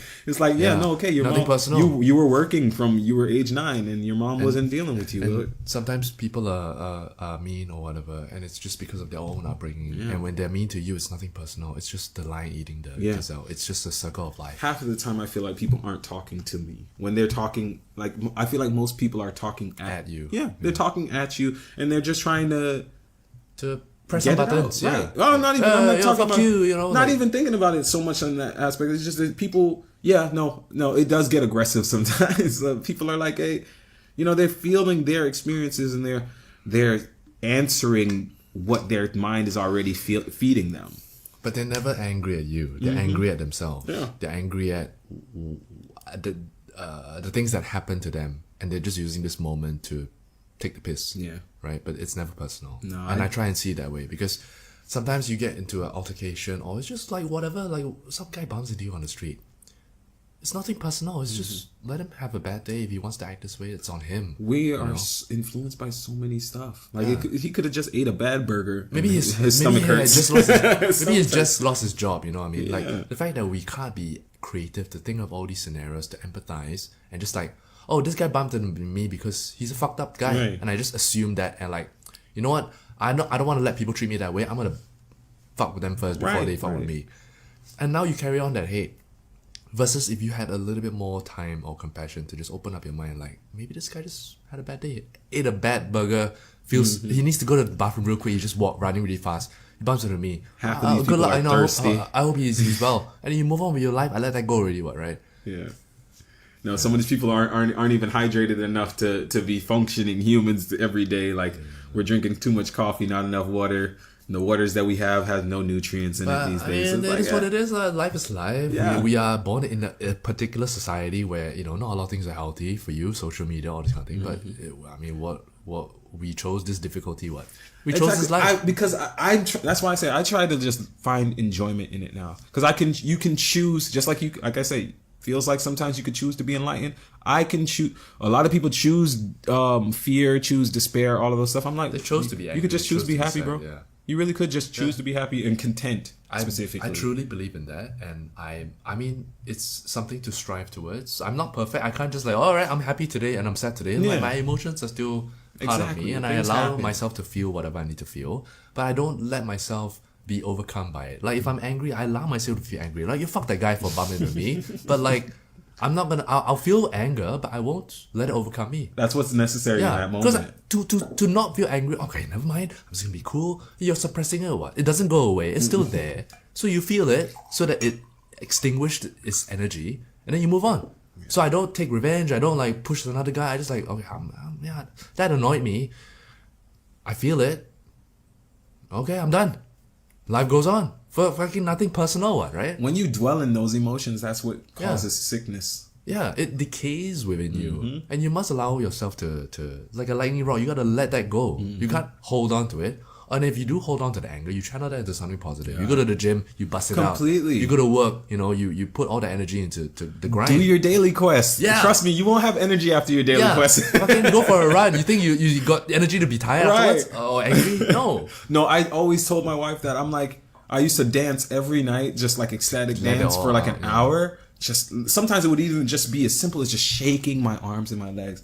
But I would literally, when I'm done with that, my voice and everything would just be softer. She'd be like, "Hey, you want to watch a movie?" I'd be like, "Yeah, no, it's not a problem." Because the energy has been spent. Yeah. Yeah. Great chat. I came in with like a couple of questions that I had to ask you in my mind, and I haven't asked any of them. Oh no! You want to rapid fire? Nothing. I it was just questions to get the conversation going. I didn't even ask any of them, and here we are, like 2 hours later or whatever. My bad. No, yeah. Well, no, it's all good. Yeah, no, it was. I had stuff I needed to say. Yeah. Well, I know people often wanted to know, like, "Oh, what's the Atum think about this?" I know that sounds so weird for me sometimes, but it's like I said, I'm at a point now where people are showing up every Wednesday here specifically at Amaravati, and I'm doing the kirtans, which is something that I was introduced to from just this whole spiritual yeah, journey, the like, plant medicines and everything. And but I wanted it to be something that I was like, man, I wish I had this every week. I wish this was my church service, pretty much, where it was just like, you know, minus all of the godly talk and all of that stuff, because that's where we start to get into debates. I'm just like, can we just come together and sing? Yeah. Another friend here was telling me he's writing a book, and he's like, in the book it's got so much different chaos, like so much different events, but at the end I just want people to end it. He's like, I think I just want to end it with them dancing. Like, just come, like everybody just coming together, enemies, friends, all of that coming together and dancing. And I'm like, that's beautiful. I felt like that might be the answer to life for some people. Like, it doesn't matter, just dance. Again, another Alan Watts, not quote, but analogy, where when you dance, there is, I don't know whether you've heard this before, when you dance, there is no purpose to that dance. There is no beginning, there is no end, there is no finish line. It's not like a race where, once I reach the finish line, I'm done. The point of the dance is just to dance. Yeah. To have fun and to enjoy and there's no particular path. You're freestyling, you're moving. Sometimes you want to shake your shoulders, sometimes you want to move your hips. And it's just about expression, and it's just freeing. Connection. And there's no point to the dance, just like how life has no point but the dance itself. So life has no, not to be nihilistic, but like No, the only reason, the only like true purpose in life is whatever that you choose to give purpose to. If I chose to wake up and like, I'm just gonna be the most successful person I can be, and that is the meaning of my life, and everything I do is in devotion to that. And if I decide, I want to be the best fucking guitar player, and everything I do is in devotion to that. But whatever that you choose to pursue, these great pursuits are in the name of God, ultimately. Because whatever that you do is in service or so what. Right. So if I want to be successful, And the service is it's the not for experience. me. Unless it's like, I just want to be rich, then okay lah. But then when you reach that point, you're not gonna find happiness, because we all know material things don't give you happiness.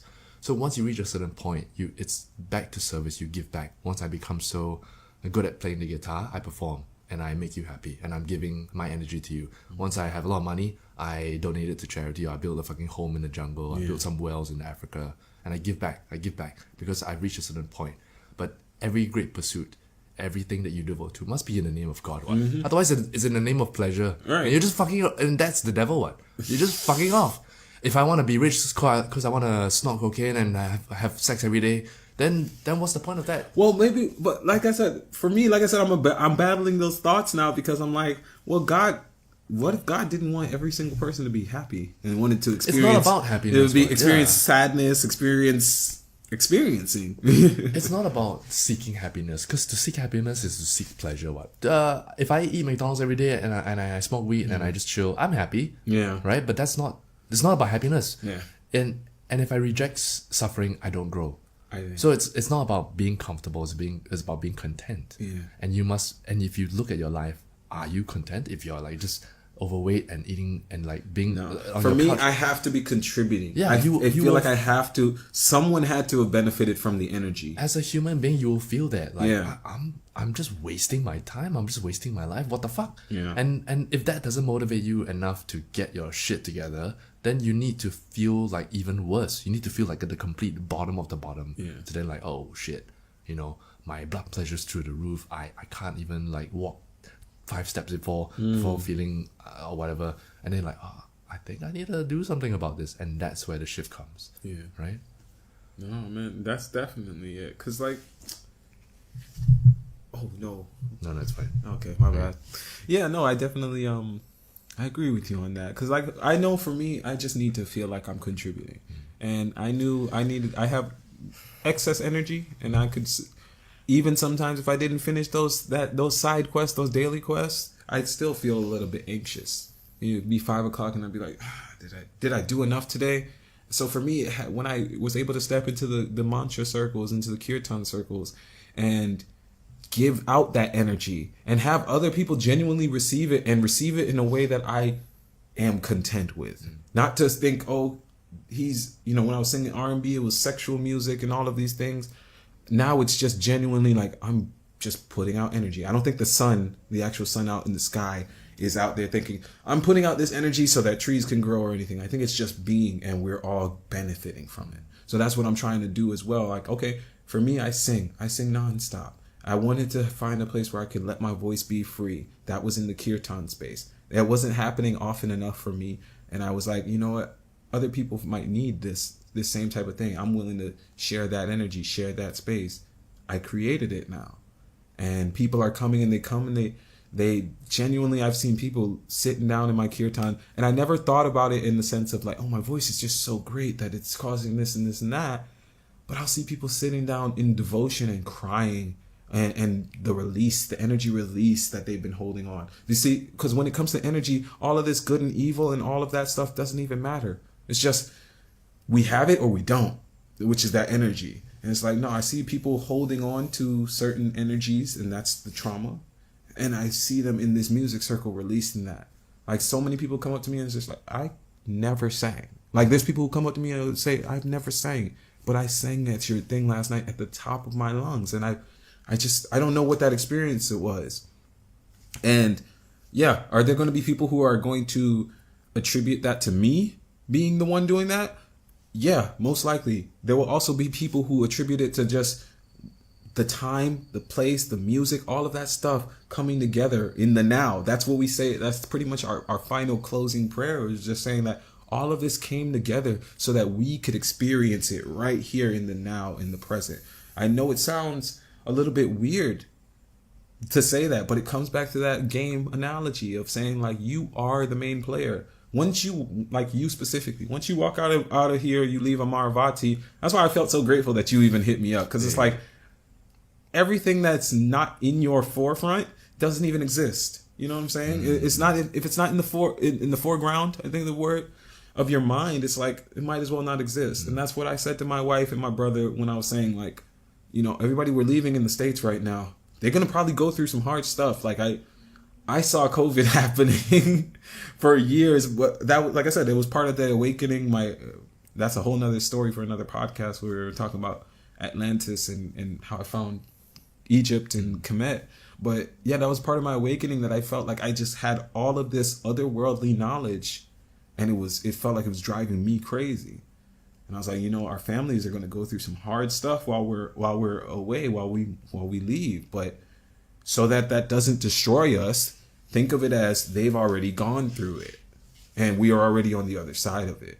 And that's why I love that I was leaving the Christianized or the Catholic West for the East, for Asia, because specifically I was able to say America's in 2023 right now. In 2023, there was a whole bunch of crazy stuff going on, and sickness and all of that stuff. But I'm in Thailand. In Thailand, it's 2566.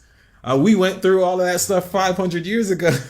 and one of the funny jokes that I always say, I'm just like, oh, and for those of you who don't know, the future is Asian. Hey. So I'm like, yeah, no, it's because Thailand, when I first came to Thailand, it reminded me so much of the Caribbean, of the islands that I grew up in. So I used to tell my wife, I'm like, you know, specifically like in Jamaica, there's a lot of Chinese people, a lot of Chinese Jamaicans, like they were either born and raised there or just like...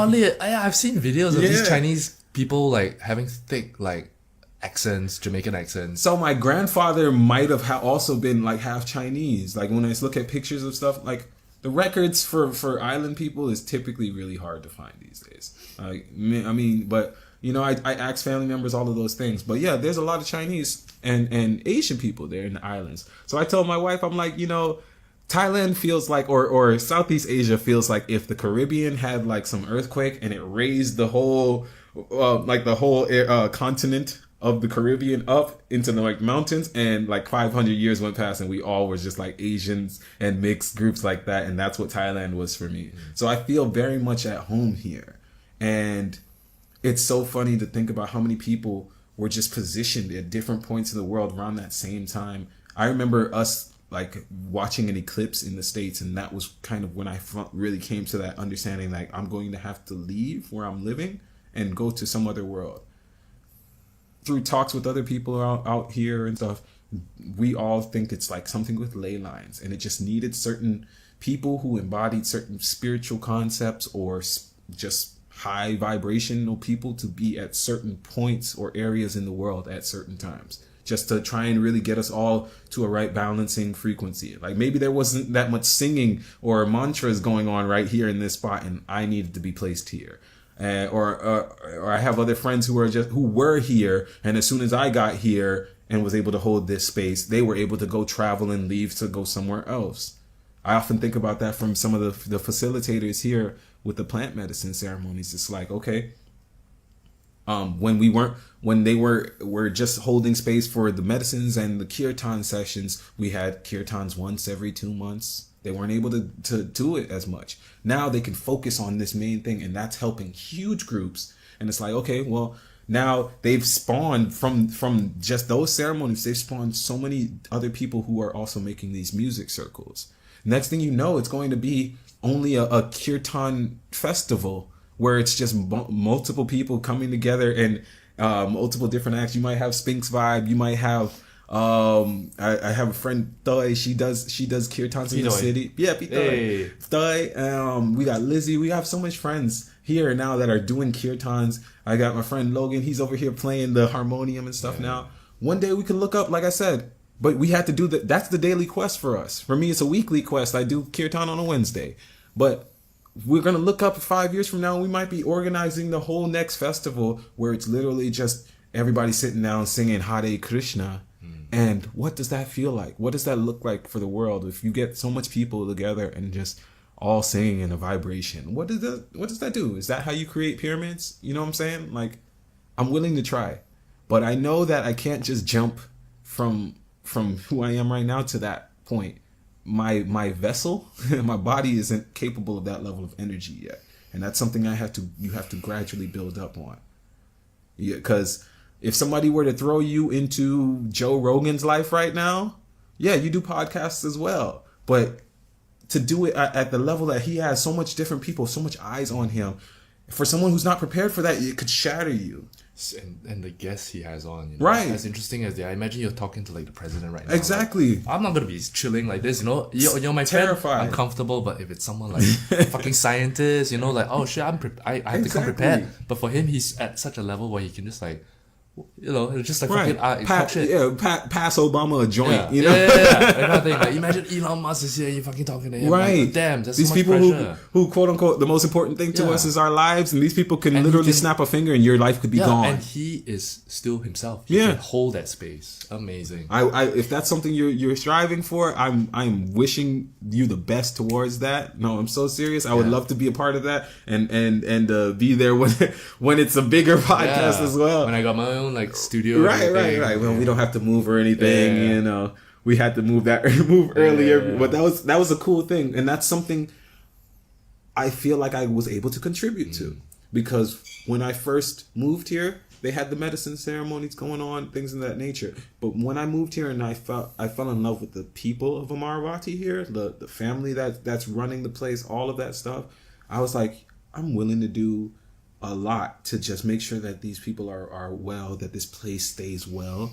So to have somebody else saying, hey, I'm coming in here to do a retreat, even though I'm like, I kind of booked this room too, that felt really good to me. It's like, okay, what's today? Sunday? That's not really like a hot topic day on for people to be out. We have a yoga group running. We have her doing that other thing in that room. It's just been such a blessing to see that growth of this area. And I always tell myself, I'm like, I want to be like a seed. A seed of a fruit tree, possibly, most likely coconut. I love my coconuts. Hey, me too. Right. You could start a whole world with just a coconut. People don't understand that. But I'm like, no, when I go to a place, I like to feel like I'm being planted. I'm a fruit seed. And then when I'm at full growth or full bloom, that these places are being able to benefit from the fruits that I have also been growing. So that's what I feel like. Oh yeah, no. Sometimes I held kirtan space in the earlier months that we started, and it might have just been me, my wife, and the owner for the space. But I wasn't doing it just for the people. This was for me as a release. But I did also want people to join, because I was like, the more people that come here, the more people see that this space is amazing, that they could use it, that they can bring awareness to these wellness centers. So, yeah. It's a beautiful note to to end things off lah. Yeah. Yeah, I love it. Thanks for sharing. No, thank you, brother. Thank you again. This has been really amazing. I guess I should plug myself. Yes, and also plug yourself. And can I on the behalf of the people listening request a performance, a short one if you don't mind. Anything of your choice, a mantra or something that you've written. Let's see if I can Yeah. grab my. What am I got Craig to perform a bit of handpan. I'll probably get Jackson to perform something or so. Everybody here is like a musician. Yeah, no, Jackson is. It was so funny that you reached out to Jackson. Something just told me to message him yesterday, so it was really cool that you were with him. Let's see. So I'm gonna sing one of my favorite kirtan songs. No pressure. I'm not gonna sing one of my own, even though I do have an album coming out soon. It's Right. called Goddess Worship. But yeah, I'm gonna sing Shiva Shambho. Oh, I love it.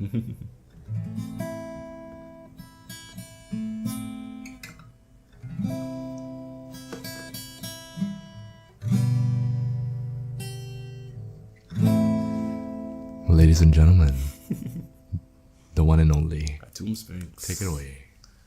Shiva, Shiva, Shiva, Shambho. Shiva, Shiva, Shiva, Shambho. Shiva, Shiva, Shiva, Shambho. Shiva, Shiva, Shiva, Shambho. Mahadeva Shambho. Mahadeva Shambho. Mahadeva Shambho. Mahadeva Shambho. Shiva, Shiva, Shiva, Shambho. Shiva, Shiva, Shiva, Shambho. Shiva, Shiva, Shiva, Shambho. Shiva, Shiva, Shiva, Shambho. Mahadeva Shambho. Mahadeva Shambho. Mahadeva Shambho. Mahadeva Shambho. One last time we say Shiva, Shiva, Shiva. Shiva, Shiva, Shiva. Shiva, Shiva, Shiva. Shiva, Shiva, Shiva. Shiva, Shiva, Shiva.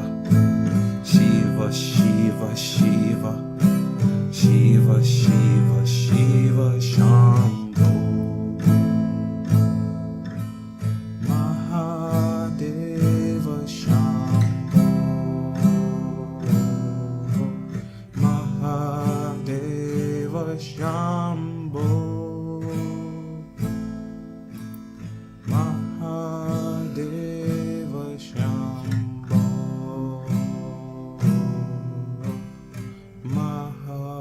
Mahadeva Shambho.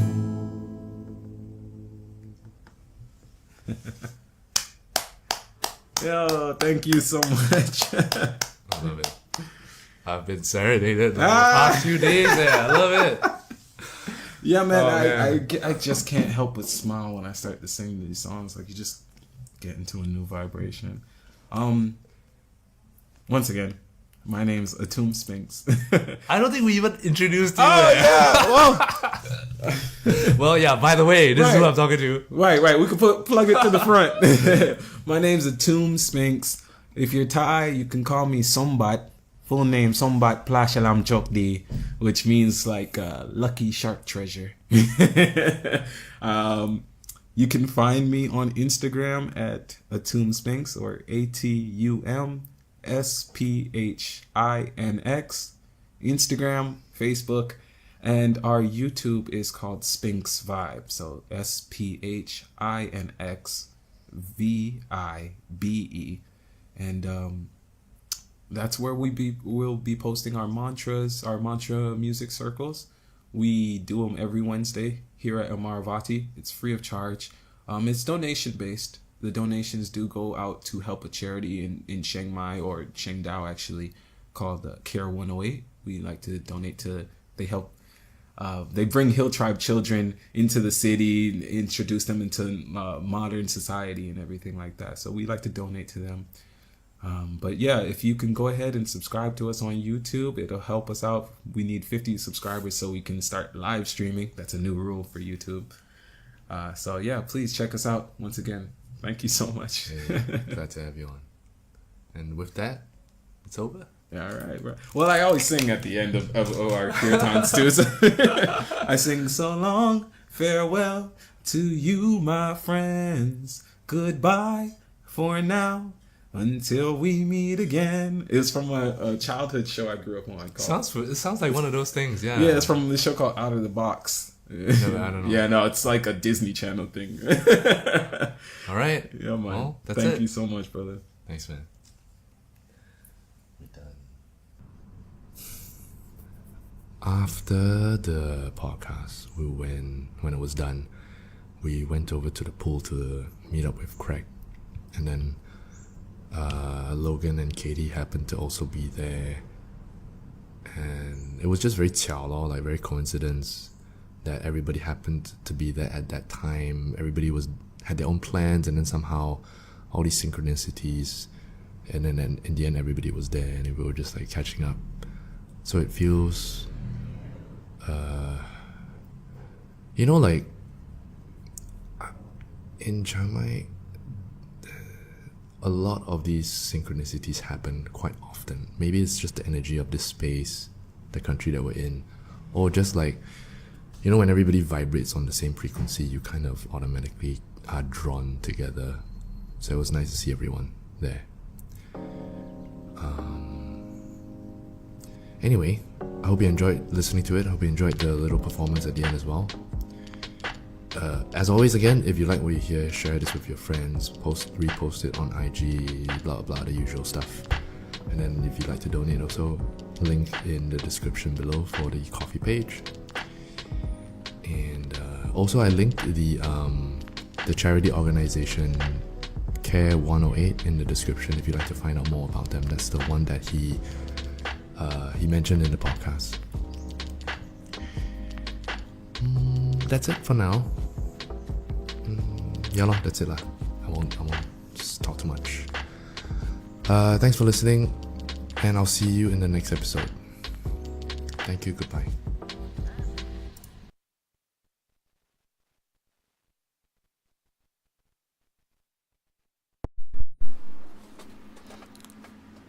All right, everybody, we are back.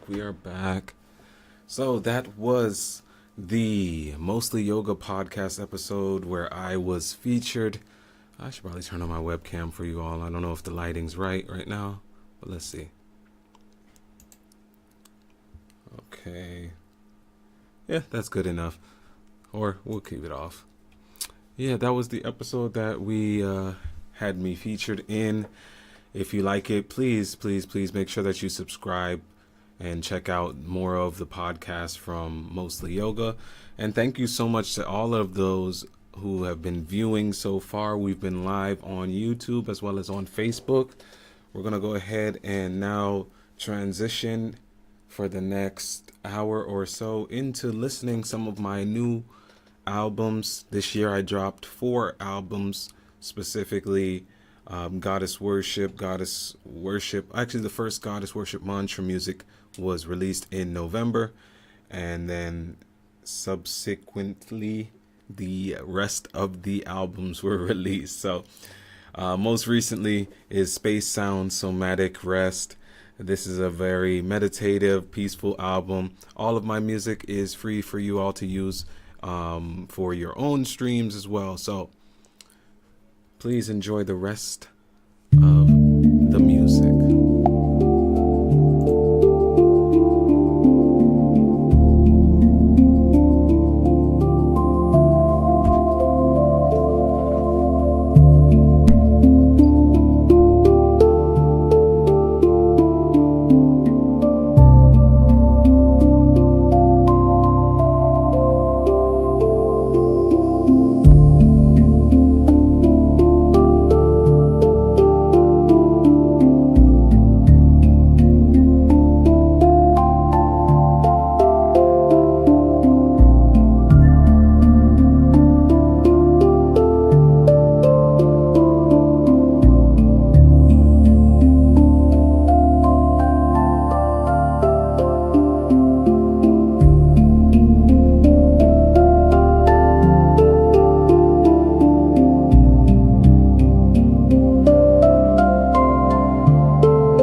มือกลองมือกีตาร์ตั้งแต่6ขวบไปจนถึงวัย30มารวมตัวกันเล่นทรงอย่างแบดของพวกเรา Papercase ร้องคนดูเต็มลานร้องโยกไปด้วยกันเหมือนทั้งพื้นที่กลายเป็นเวทีเดียวกันอยากเห็นแฟลชม็อบร็อกๆที่รวมคนต่างวัยไว้ในเพลงเดียวไปดูให้ครบทั้งภาพและเสียงค้นหา Rock Code Replay ดูได้เฉพาะสมาชิก Spotify Premium สมัครแล้วไปร็อกต่อพร้อมกันเลย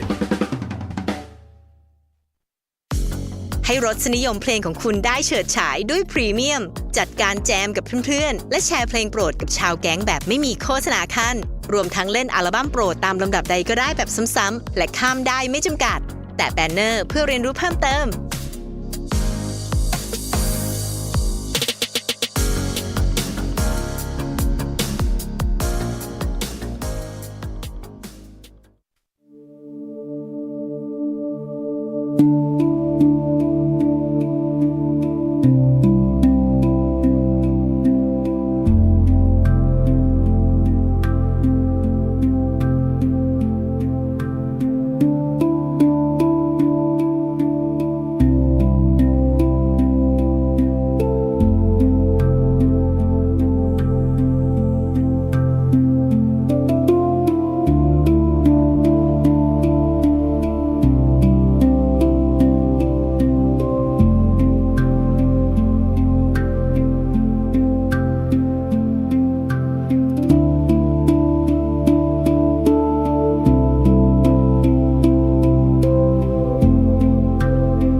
Thank